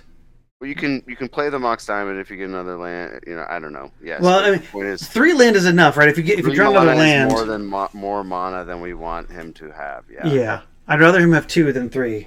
Yeah. And I guess he could always draw a soul land off of attunement. But how many does he have? He only has 4. He has 2 ancient tombs and 2 city. Oh wow! Look at this graveyard, man, full of blue enchantments here. Oh. No, he has 6. He has 4 city or 2 cities and 4 ancient tombs. Okay, so we're playing the diamond. So having drawn another soul land is not out of the question, right? Okay. Ooh, drew 2 lands out of that. 2, now replenish. Oh my god! Oh my god! Well, if you draw like Masa draws, holy moly, that was. All right. Well, somebody clip that, because we went from no resources to all of the things. All of the things. All right, and Masa's like, all right, your turn. I have lethal on board. Here you go, bro. Nothing to be done. Those are 4 of his decks. So super normal. Yeah, no, this is the reason you play this deck, because you can do these kind of shenanigans. All right, well that's all we wrote there. Masa gonna steal game 1 from a position that did not look like we were winning the next turn, but looks like City was the right call. Yeah. So Brian's gonna think about that. Should I have wastelanded? That one's gonna stick with him, I think. Yeah. Yep. I mean, I understand the appeal, right? Take the colored mana sources. That makes sense. But I'm sure as soon as he did it, Heath was like, that was dumb. Sure. I can't imagine that Heath, after passing the turn, he still thought that was correct. I mean, specifically the Skyshroud Expanse isn't double white, isn't double blue. Right. And doesn't make double white or double blue if you draw any of the other colors. Right. So that specifically is one of the weakest lands, I think, in Replenish. But, Masa also had to draw like hot fire, and he did. So, that attunement was nuts.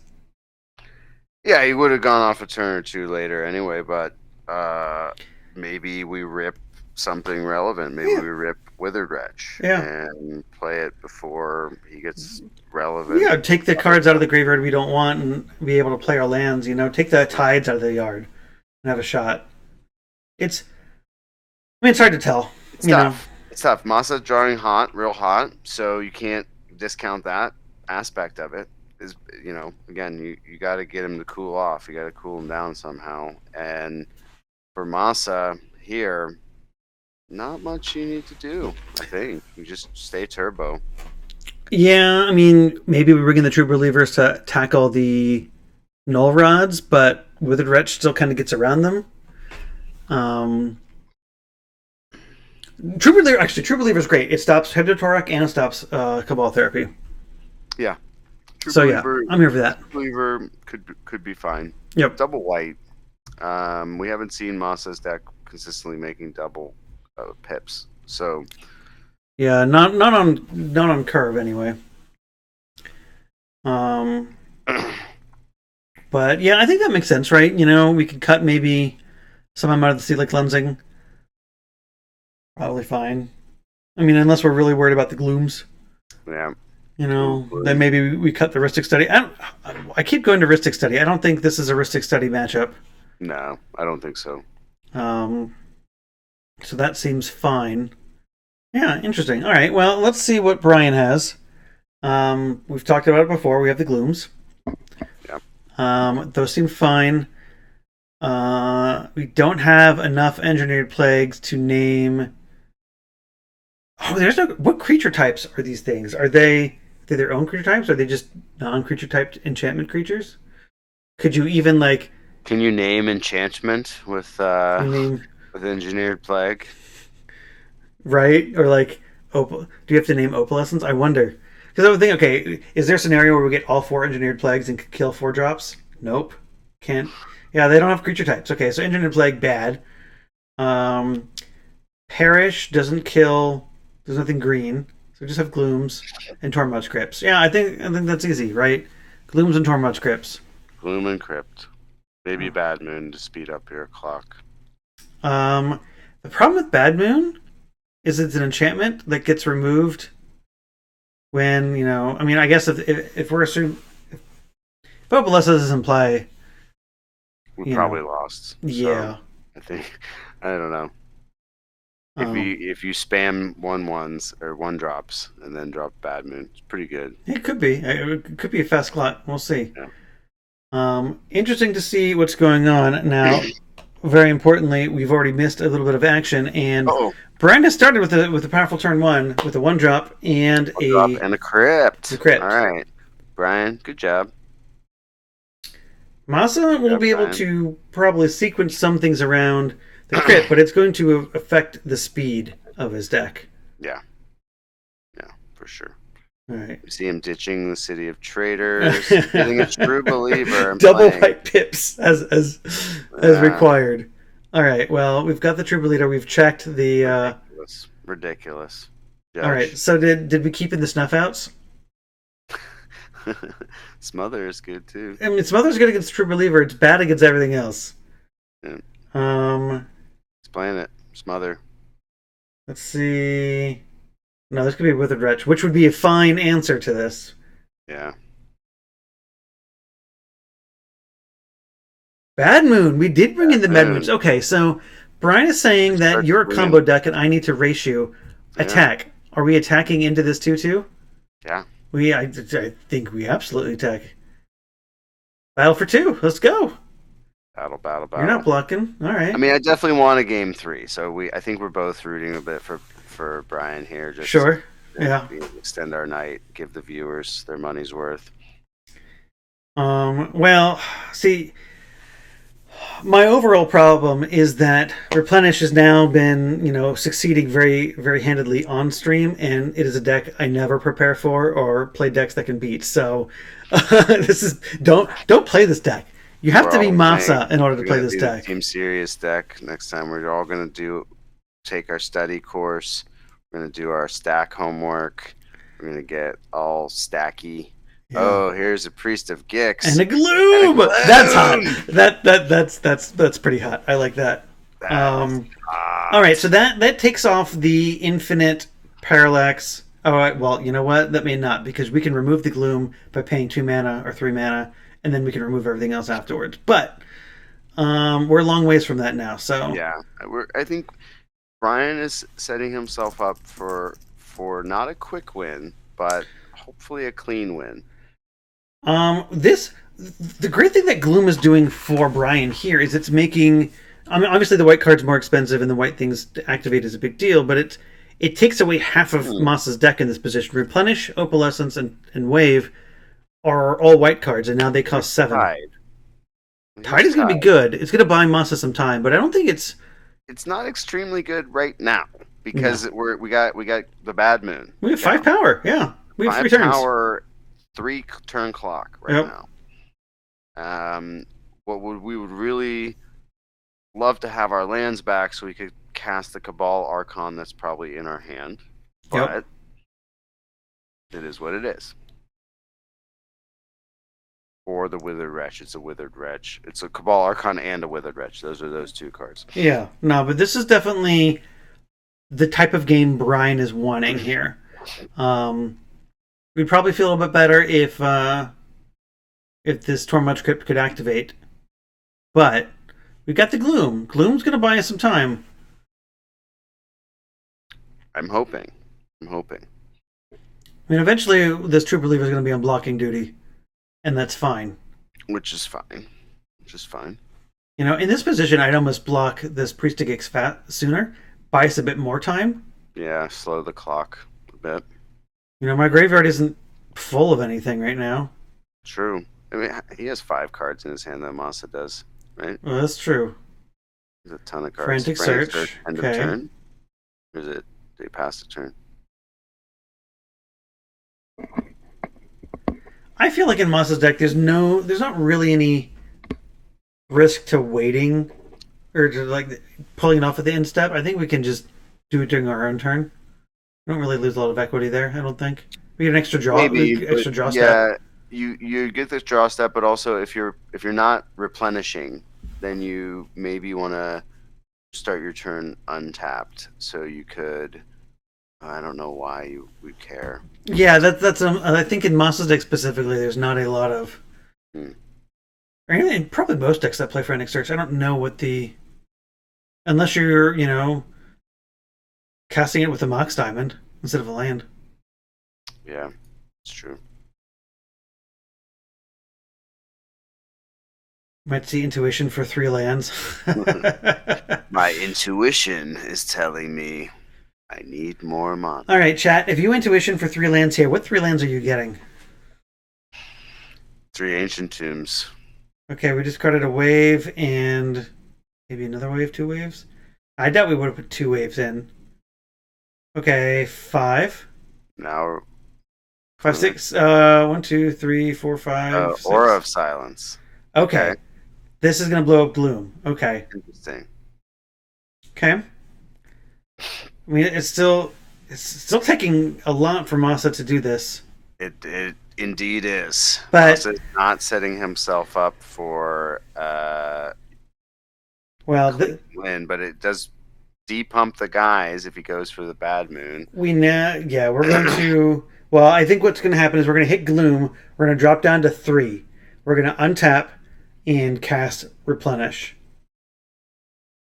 Seems reasonable. Hopefully we can draw a Wasteland here. Wasteland would be very strong.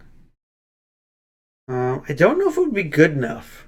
No, because he'll blink his own land and then. Yeah, well, we could Wasteland it in the upkeep step, but.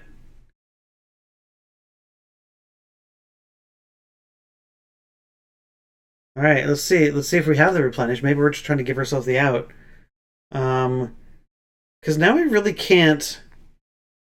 We can block, but drop to 1. Yeah, I mean, he's setting himself up for the out of having Replenish or getting Replenish in some way. Oh, we didn't have it. Okay, didn't have it. We were close.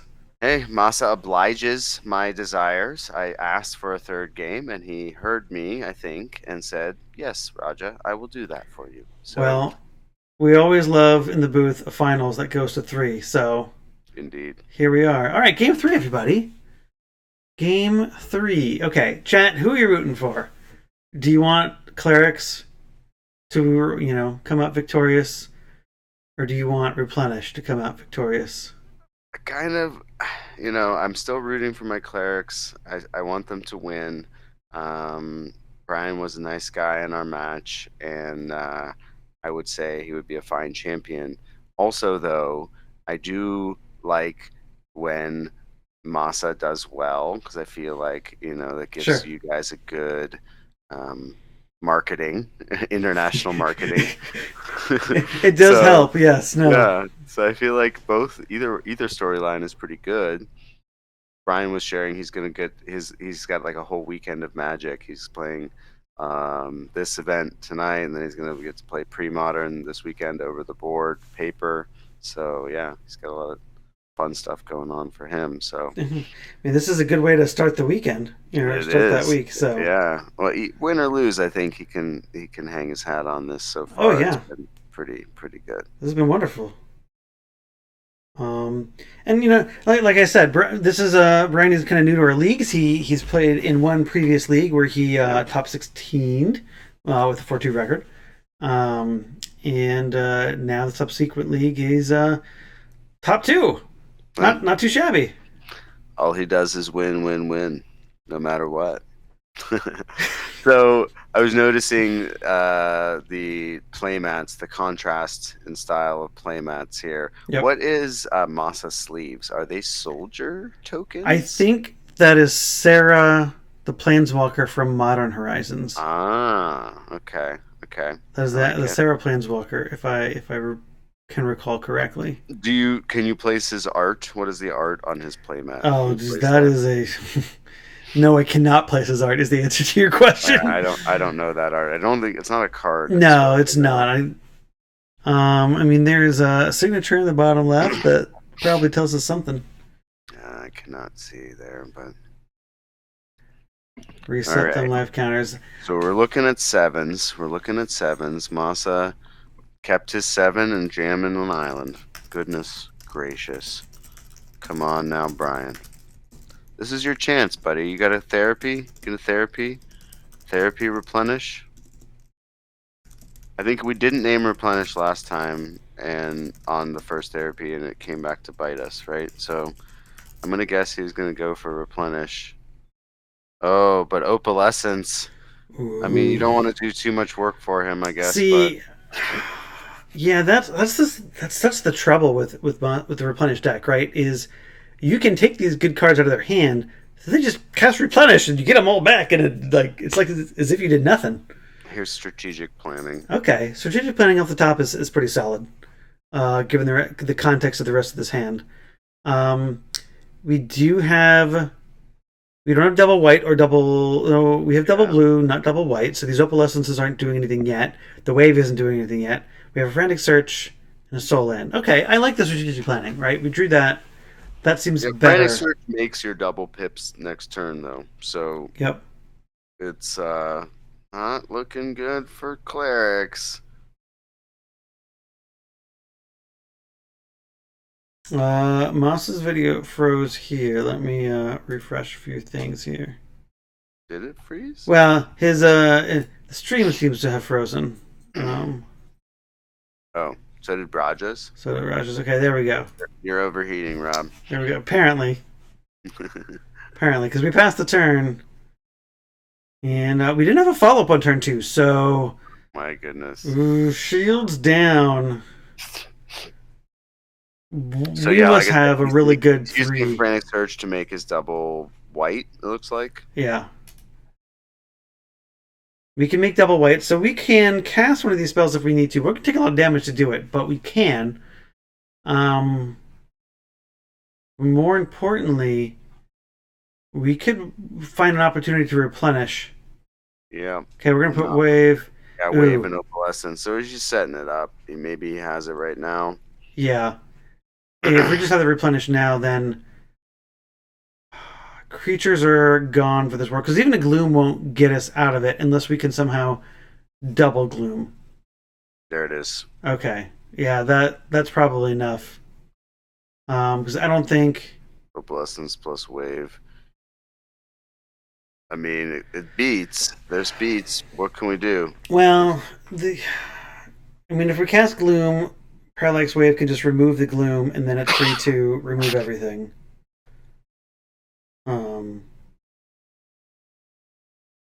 We still need more mana if we're going to permanently remove it, but we can. We'll still have a 4-drop. I don't know. This is a tough spot. Yeah. If you are rooting for the Clerics.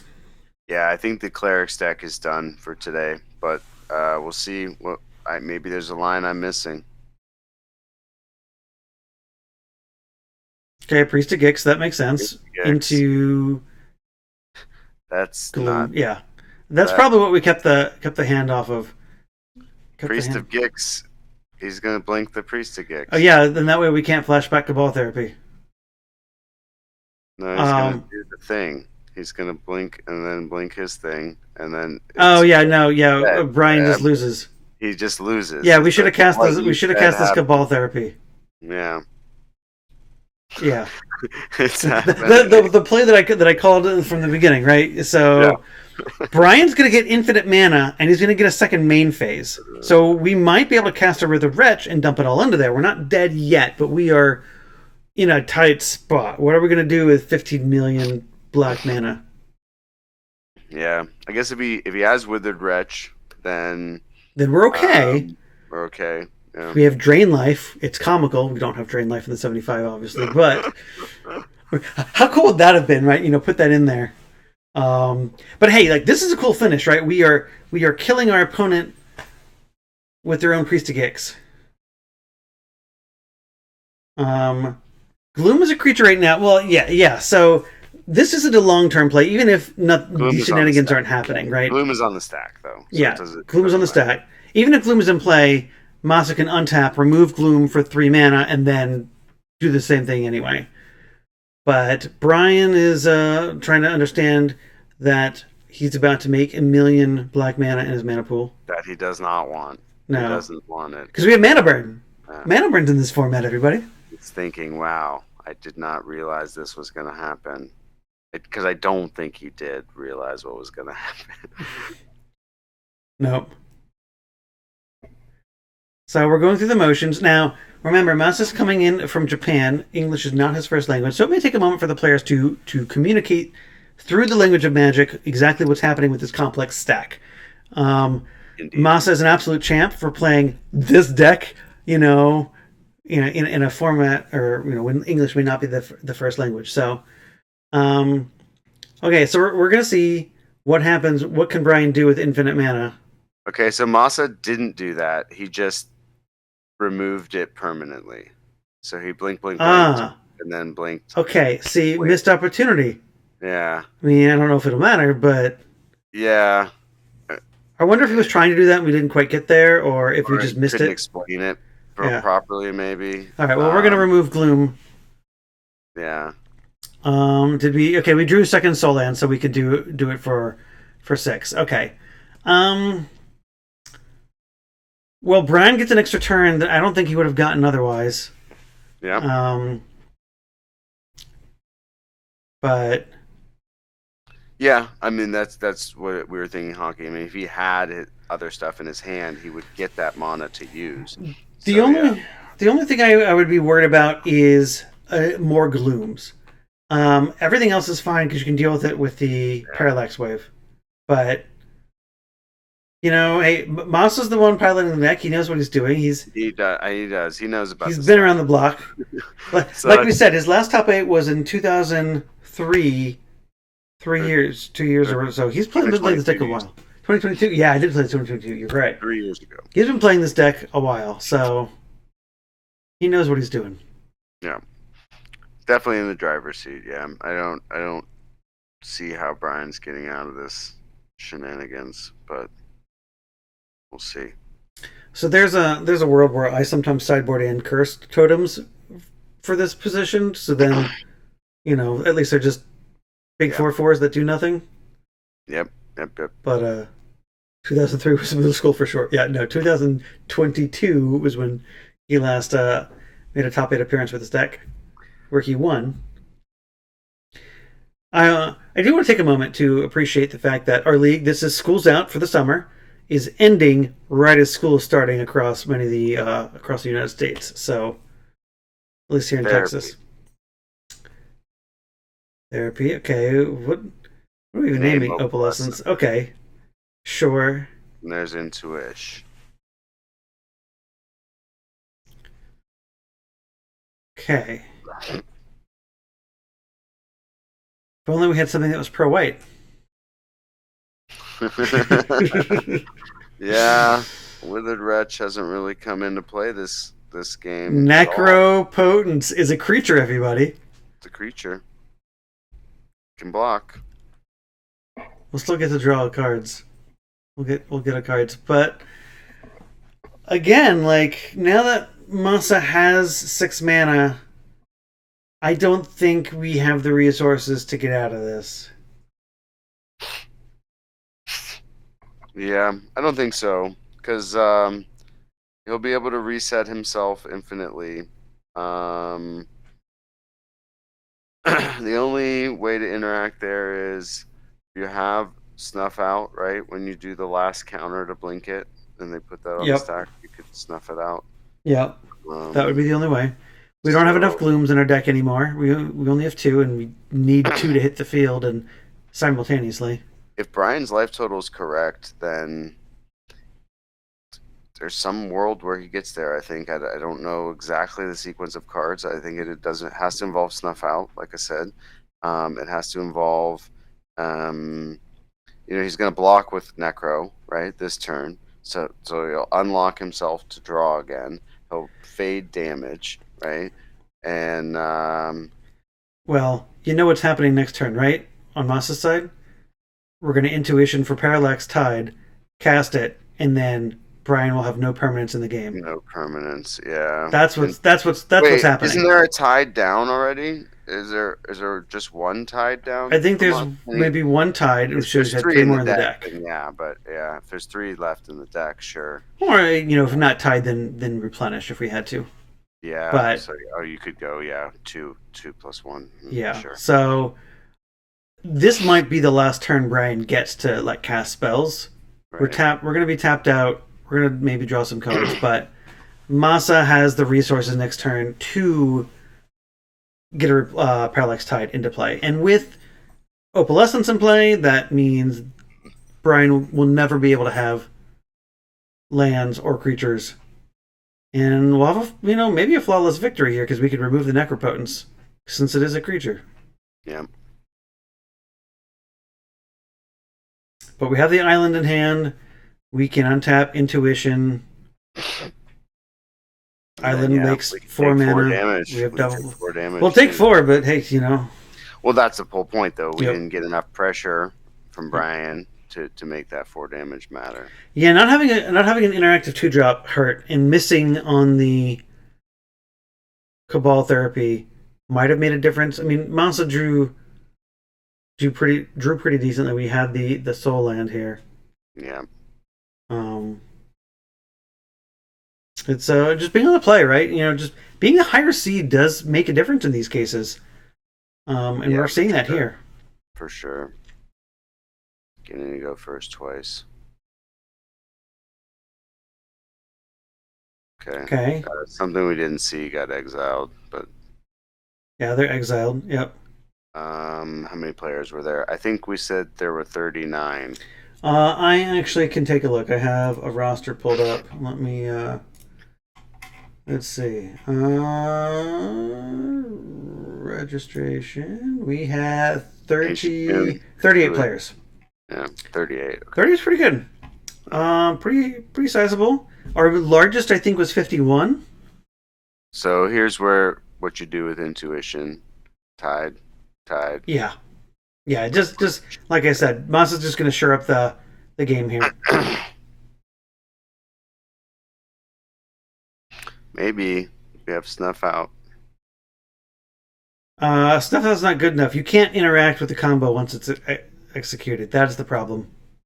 You can get rid of Opalescence when there's only 1, and then attack the other cards. But because if you Masa's smart enough not to let it go, not to let the Parallax Wave go down too low.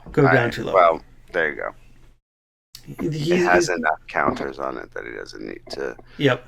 Need to get close. Yeah, so. And we can be smart. We can be very conservative and just remove a land and then exile Tide, and then if he tries to respond, remove another land, exile Tide again. Right. And then all those things go in the stack. So. Yeah. This is what's so powerful about this combo is it's so difficult to interact with once it's been assembled.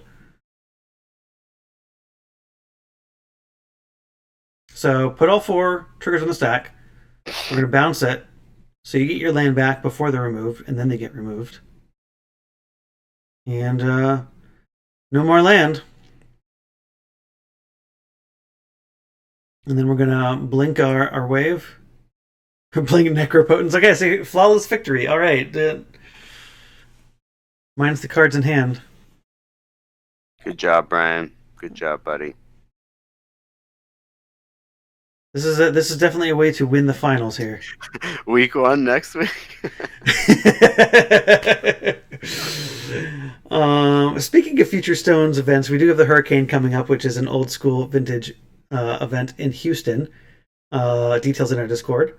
And then we typically have a fall semester middle school league at some point. So we'll figure out when that's going to happen. Look for that, yeah, once school gets back in. Now, you said it was old school vintage. Did you mean that it's throwback vintage or it's old No, school slash vintage? it is a dual 2 day event. Old school Saturday, vintage on Sunday. All right. I asked because Eric Caffrey has printed a bunch of 2014 vintage decks. Yeah. And so that is Okay. actually old school vintage. That is old school vintage. Wow. is promoting. So, All right. Yeah, Well, you caught on to that. that is a good reason for me to be very specific with my wording there, because knowing our crowd, that is something maybe we all show up and play. Everything's a format. Man. Everything's yeah. a format with us. Sure. Infinite formats. All right. Necro's back in for a second. I don't know. I missed where we were at, but now there's a seal of cleansing. I still don't think Brian can do anything. No, Brian says, "Okay, yeah, no, this is it. Yeah. This is it. All right." We Replenish does it in pretty convincing fashion. I mean, I feel like the games with Replenish are rarely close in how they come out. I mean, I think matchups can be close, but I don't think they appear close half the time. Yeah, to me, you know, because of how the deck works. Again, I look at the deck and I'm playing Dragon, and I think, well, a lot of the same hate works against this, Replenish deck that works against Dragon. Why does it seem more resilient? But it doesn't actually work the same way, right? So Seal of Cleansing, Swords are both good against Dragon, and they're both good against this Replenish deck, but yeah, not if the Replenish player is good, I think. Right. You need counter spells. Counter spells, might get you there a little bit, but right. But hey, congratulations to Masa for taking down another league, and I think this might make him, and you romancing the Stone Historians, please correct me, but I think this makes Masa the first person to win with a repeat deck. Yeah. We have had a couple players who have won twice. I'm actually one of them, I think. But I don't think anyone has won with the same deck twice. So that makes a unique statistic for Masa here. So congratulations there. I mean, great games all around, right? They were close. Brian, yeah, I mean, good job, Brian, getting to the finals here. Well piloted. I think your deck a little bit let you down. You were drawing pretty insane up to this point. So just talk to your deck, let it know that it's still good. It's a good boy, but just needs to be a little more insane next time. And you'll get there. So Clerics doing well and getting to the finals highlights something, a cool trend that we've seen a little bit in our leagues, where we've seen these kind of rogue mono black decks do well. The last league we had a mono black storm sort of zombie deck with zombie infestation. Right. And I think it was zombie infestation and a few things, right? So that deck played like a necropotent, get a bunch of cards, make a bunch of zombies, then like mini tendrils you to try to get there. And that made the finals. On the paper, it looks really, we all looked to go, wow, this seems really random and weird, but it got there, and it did. It had some pretty cool, impressive things. I think it also had the what was it? You could also Buried Alive for 3 Laquatus' champions, and then Living Death them. Yes. That randomly got people too. So this, I think Clerics doing well now. I noted in my player profile exactly that I was excited by losing the Clerics. What was my highlight of this league?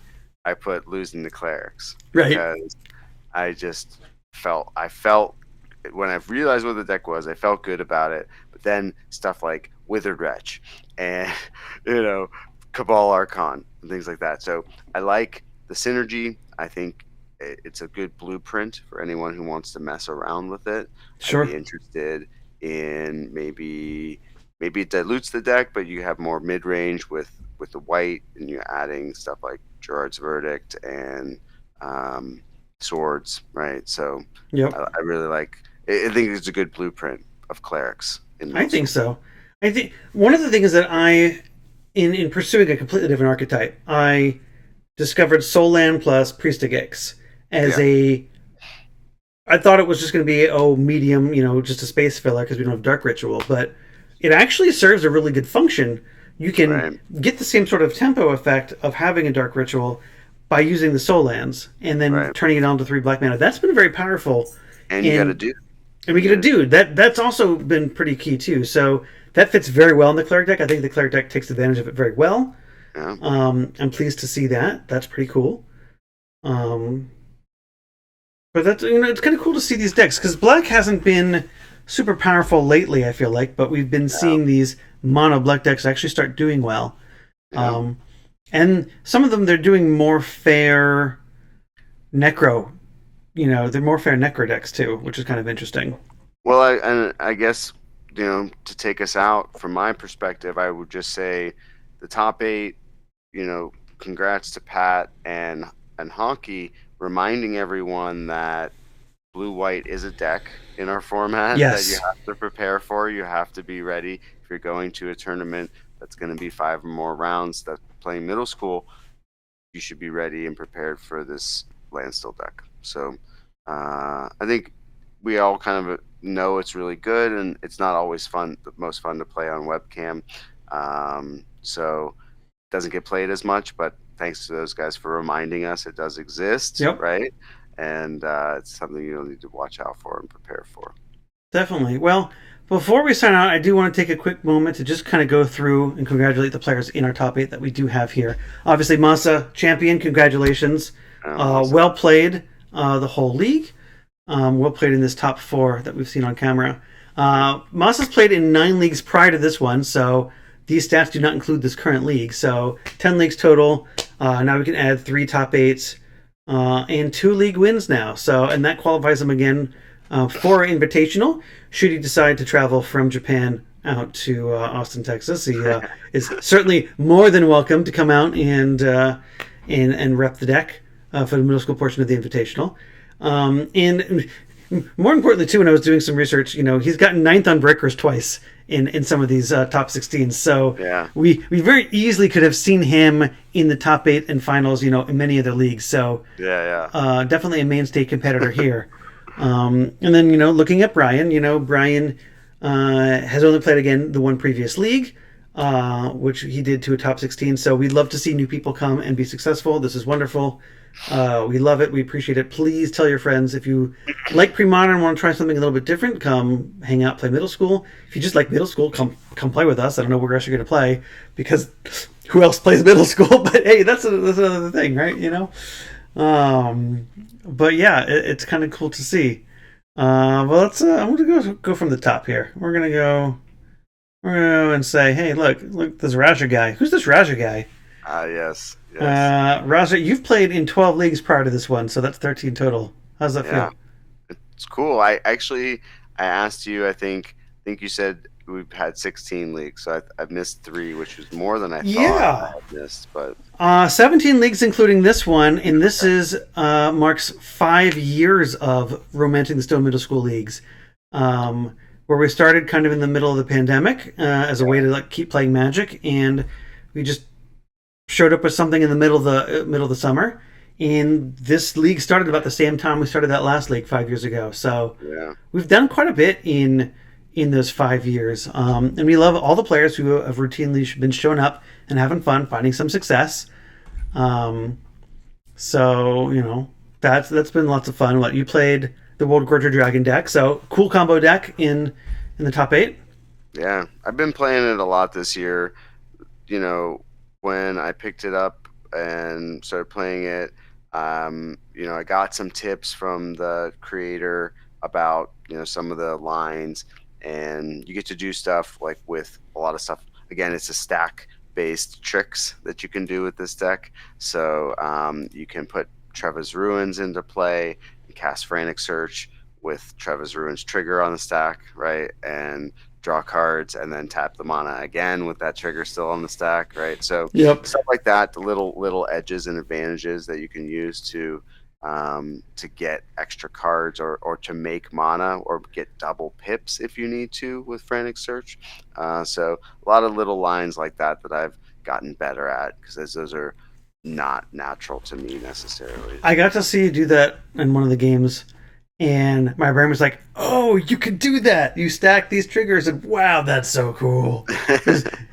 Yeah, it felt like a lot of fun. Little cheats. But yeah, exactly. The deck is really well designed, so I don't know that I would change anything necessarily. I probably will keep playing it as it is for a few more leagues. I think that really, for me, I like to be able to know how to play a deck and not lose to my own play mistakes. I'd rather, if my opponent has the nuts, then that's what it is. But I like to play these kind of decks, so I don't get to play in paper as much as I would like. Sure. So, anyway, my deck is kind of played out. Let's talk about Rob Red. That's what I had queued up too. Yeah, so this is a deck I'm calling Rob Red until someone gives me a better name. It's, Sligh / Ponza / Control / I don't know. It's Ankh Mishra and Stone Rains. You figure out the rest. Yeah. But yeah, apparently have played in 11 leagues, 12 including this one. I've had 2 top 8s, and those 2 top 8s converted into 2 wins. That was kind of cool until this one. So now I've got 3 top 8s and 2 wins. But second time I've top 8'd with this deck. This deck I've played in 4 leagues. Can I just say, the first time you won, when you won with this deck, I was commentating that. We clipped that one too, I think. Maybe. Yes. It was insane. That was a flawless victory, and that was a better one because you did it like with mana. That one was pretty. That was pretty unexpected. I mean, if you watch that match, the game 1 is where I get this, Wild Mongrels beaten on camera 0. Most notably, I cannot beat a Wild Mongrel that is resolved, at all. And it is very well documented on our things. So go watch the thing on our YouTube channel from that league. It was Schools Out 2023. Yeah. So Seismic Assault, did it pull its weight? Would you play that again? Yeah. So I think, if I had to say a few words about this list, I think this is the closest it's been to being perfect since I put it together. The biggest changes this time have been the cave-ins. So I've kind of been changing 3 cards every time I kind of iterate. The Seismic Assaults, I think 2 is the right number. I would never play 3, and I don't think 1 is enough. It's a role filler. It's just, this deck, you want to just not waste the resources. So... Right. You have a lot of lands because you're kind of land hungry, right? Your Key2 encampments need a lot of land. Your Stone Rains need land. You have 3 mana, 4 mana, 6 mana sometimes. But if you draw land when you're on the Ankh Mishra plan, you can't do anything with that, and it just sits there. So Seismic Assault does something. Yeah. It lets you convert dead resources into things that aren't dead, right? And that's what Cave-In has done for the deck. It allows you to play like Stone Rains. If you Stone Rain their first 2 lands and they don't play any more lands, what does Stone Rain 3, 4, 5 do? Nothing. Right. And then if they so you can pitch them to Cave-In to actually do something, right? Or pitch a Seismic Assault that's doing nothing. If Seismic Assault is bad because you either can't cast it because 300 pips is hard, you can pitch it to Cave-In. So I like what the deck is at. Cave-In is great. Yeah. And the main feature of Cave-In is that it damages the opponent, right? Yep. That's why it's so much better than other removal spells that are free. I think the free spells for me in playing it has been very significant because I can on turn 3 clear the board for free and then still attack with my Key2 encampment. Now I've dealt 2 damage with my opponent with Cave-In and dealt 2 damage again. More damage with Key2 encampment. Yeah, so the tempo is there, and I think that has been pretty imperfect. It also gave me a chance to win a game against Masa because he removed all my lands, but he was at 4. I had 1 in hand. All I had to do was draw the second one. He didn't draw it, and I died. but gives me some extra things, right? So I have won that way. Yeah, I have definitely won that way. yeah, Cave in with no lands in play. yeah. So I think the next thing for anyone who wants to play the deck, sideboard is close to kind of what you need. I think I want a third blast somewhere. Pyrokinesis was a test. I wanted another free spell that wasn't cave in. Pyrokinesis kind of made sense. Phyrexian Furnace, I want it to be Phyrexian Furnace, but it probably needs to be, Tormod's Crypt. How often did you side in Curse Totem? I sided in a number of times in the league. It's really good against all of the breakfast decks, all the decks that play Birds of Paradise, Wall of Roots, that want to just use the creatures for mana. Good against elves, obviously, and makes a lot of those matchups pretty trivial because then you can really just get to play control, and they don't get to get advantage of the resources. Oh, but Curse Totem very specifically is going to turn off Mono Dorks, so they undo some of your plan. So that makes sense to me. Yep. You do need to board out your, Lavamancers most of the time when you board them in. Mog Fanatics, at least you have the opportunity to, sacrifice if you want to, play into them. But and just kind of be careful that your Mishra's Factories are no longer 3/3s when they block. But if they're blocking by themselves specifically. So, right. But the Curse Totems have been very good. You need kind of that Null Roddy sort of effect and that Pitting makes Needle. Sense. So we talked through it. Yeah, that's good. Overloads are obviously there for like Dreadnoughts and whatnot, but yeah. So pick my brain about this deck if you're interested about it. I could talk about it for a while. I've got a lot of thoughts, but let's talk about another sweet deck in our top 8, piloted by Ty. Ty Wizards. Ty, 3rd seed, 5-1 record, has played in what I have listed here as 13 is actually 14 leagues prior to this one. I missed one and did not fix this ahead of time. Apologies, Ty, because we talked about it. But yes, 14 leagues played, top 8's 5, top 16's 6. So really good records in almost all the leagues he plays in. Has won a league, has been 9th on Breakers twice, and has played in our invitational at least once. So definitely a strong competitor. Played with a really cool Esper Wizards list featuring Sea Drake. Yep. Sea Drake, he's noted as the all-star. I like his other notable league moment of assembling all 3 invitational cards, so Void Mage Prodigy, Shadow Mage Infiltrator, and Meddling Mage in one game. Yep. So very cool. The thing that one of the guys from Chicago plays a Wizards deck, and card in that he has is Unearth to get extra value from your countering of spells.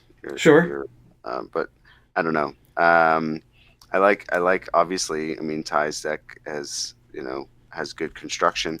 I think he would say it's a Sea Drake deck that plays Wizards, maybe, and not a Wizards deck that has Sea Drake. We had a discussion when I was naming the deck, and I called it Esper Sea Drake Wizards because I wanted it to be clear that Sea Drake was played in this deck.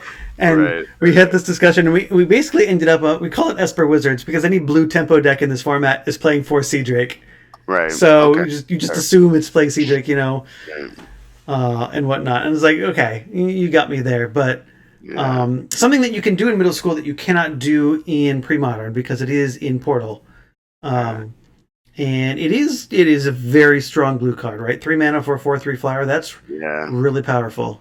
Definitely pre-modern misses out on that. I don't think they need it necessarily in their format, but it's definitely one that I would miss if I was playing pre-modern. Pairs well with Gush, by the way, because you get to target your lands when Cedric comes in play, and then you get to bounce them, draw 2 cards, and Cedric gets to stay in play. So it's all value. Did I freeze again, Rob? You did freeze a little bit, but the stream all froze. It'll figure it out. It'll get there. It's just one of those days. But yeah, no. Ty obviously did very well with this deck. Had some pretty cool matches that I got to see a few times. Getting just to play all 3 invitational cards is pretty sweet. That's just a cool feather in the cap. So kudos to you for making top 8 of I wish I was more like Ty, playing like different decks and stuff. He plays a lot and does well with a lot of different decks. I've only done well with the one deck. Yeah, I feel you there. Absolutely. And then one of the other decks that we've got, we alluded to before, Brian Hockey. Hockey coming in strong, really strong second seed. Yep. Again, I know he was pretty gutted to lose, and he kind of made a joke to me about, oh, I want to make the invitational, so I'm playing the good deck or something, and it is a good deck, right? It is. And as we noted, there's a reason you play the games, right? Yep. And the reason you put cards in your deck, even if there's only 2 of them in your deck, you put those cards in your deck to draw them, right?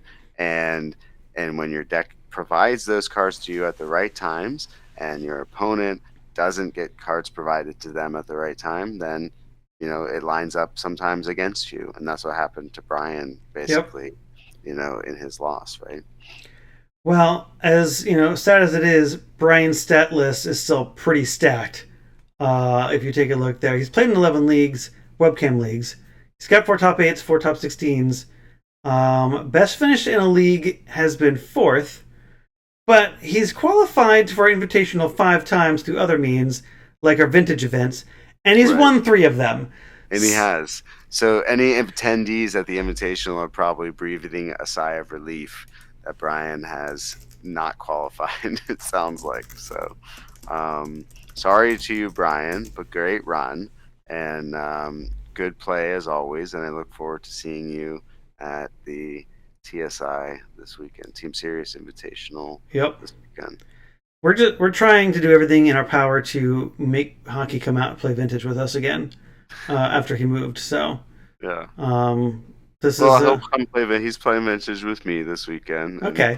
He probably will smash everyone in the room. So we'll look forward to that. And I am gonna try my hand at streaming, Rob. So I'm excited. I'm excited to see what happens. Look forward to that. Yeah, I'm gonna do another test tomorrow, and then I'll send you some VODs to review, and you can give me your expert feedback. Perfect. Well, it's been a pleasure as always, talking through the matches and the players with you, Raja. It's great to get back on camera. Great to get back with all of you guys. Real quick, chat has a question. What is your Twitch streaming name? Oh, I changed it. So I was Ridiculous Donnie, but I didn't know that you could change your name on Twitch. So it's actually full_warning. So it's the same name as our podcast that we do. So full warning is the name of the channel. full_warning. And actually, I'll put that in. Yeah, there you go. Good job, Dan. You got it. What's the event that you're streaming? It is the Kegerator Serious Invitational 2. 2. TOO, maybe. 2. I love it. It's the second one. Yeah, so one of the guys moved to Ann Arbor. He got a house, and it came with a kegerator. And he was like, hey, guys, I got a kegerator. We're going to have an invitational at my house. Turning at your house, sure. And last year we had Oberon, and I think it was a pony keg or a quarter keg of Oberon. I think he said we were going to try to go for a half keg this time of not Dogfish Head. It was another one that was like heavier but not super bad. It wasn't Oberon. That was something else. But I said I would do my part, and I think the math Nam said we each have to drink 8 beers in order to kick it. So we need to recruit a few more people. Mighty goal. Hey, just invite more people. Hold more events, invite more people. That's how that works. Well, it's Vintage, you said, right? It's Vintage. It'll be on Saturday. Excellent. And so we're gonna fire it up hopefully around noon or 1. So pro tip: start setting up early. Yeah. Well, we got to get to Ann Arbor first. And then, but like I said, I got like some more. It's actually just set up right now. I'm testing in the other room. Perfect. So it does take a minute to set up. It's very solid. Seems very solid. So hopefully no shakiness. And well, looking forward to it. Looking forward to having Vintage stream to tune in on the weekend, and looking forward to seeing you guys there. All right. Thanks, cool. Thanks, Rob, for having me, man. Thanks, great job. Yeah, thanks. Thanks for. Yeah, I mean, it's been a blast. It's good to get back in the booth. Thanks everyone in chat who's participated. It's been wonderful to have you guys here. Thanks to everyone who played in our leagues. We literally cannot do it without you guys. And a big congratulations to Masa again for winning the league in an impressive fashion. It's great to have you guys all here. It's lovely that we are international in that way. It's good. Yeah. Well, Rob, it's been too long, man. Don't let us go another year before we do this again, okay? I'm gonna try. I'm gonna do my best. All right. Cool. All right, everybody. Have a good night. Take it easy. We'll see you later.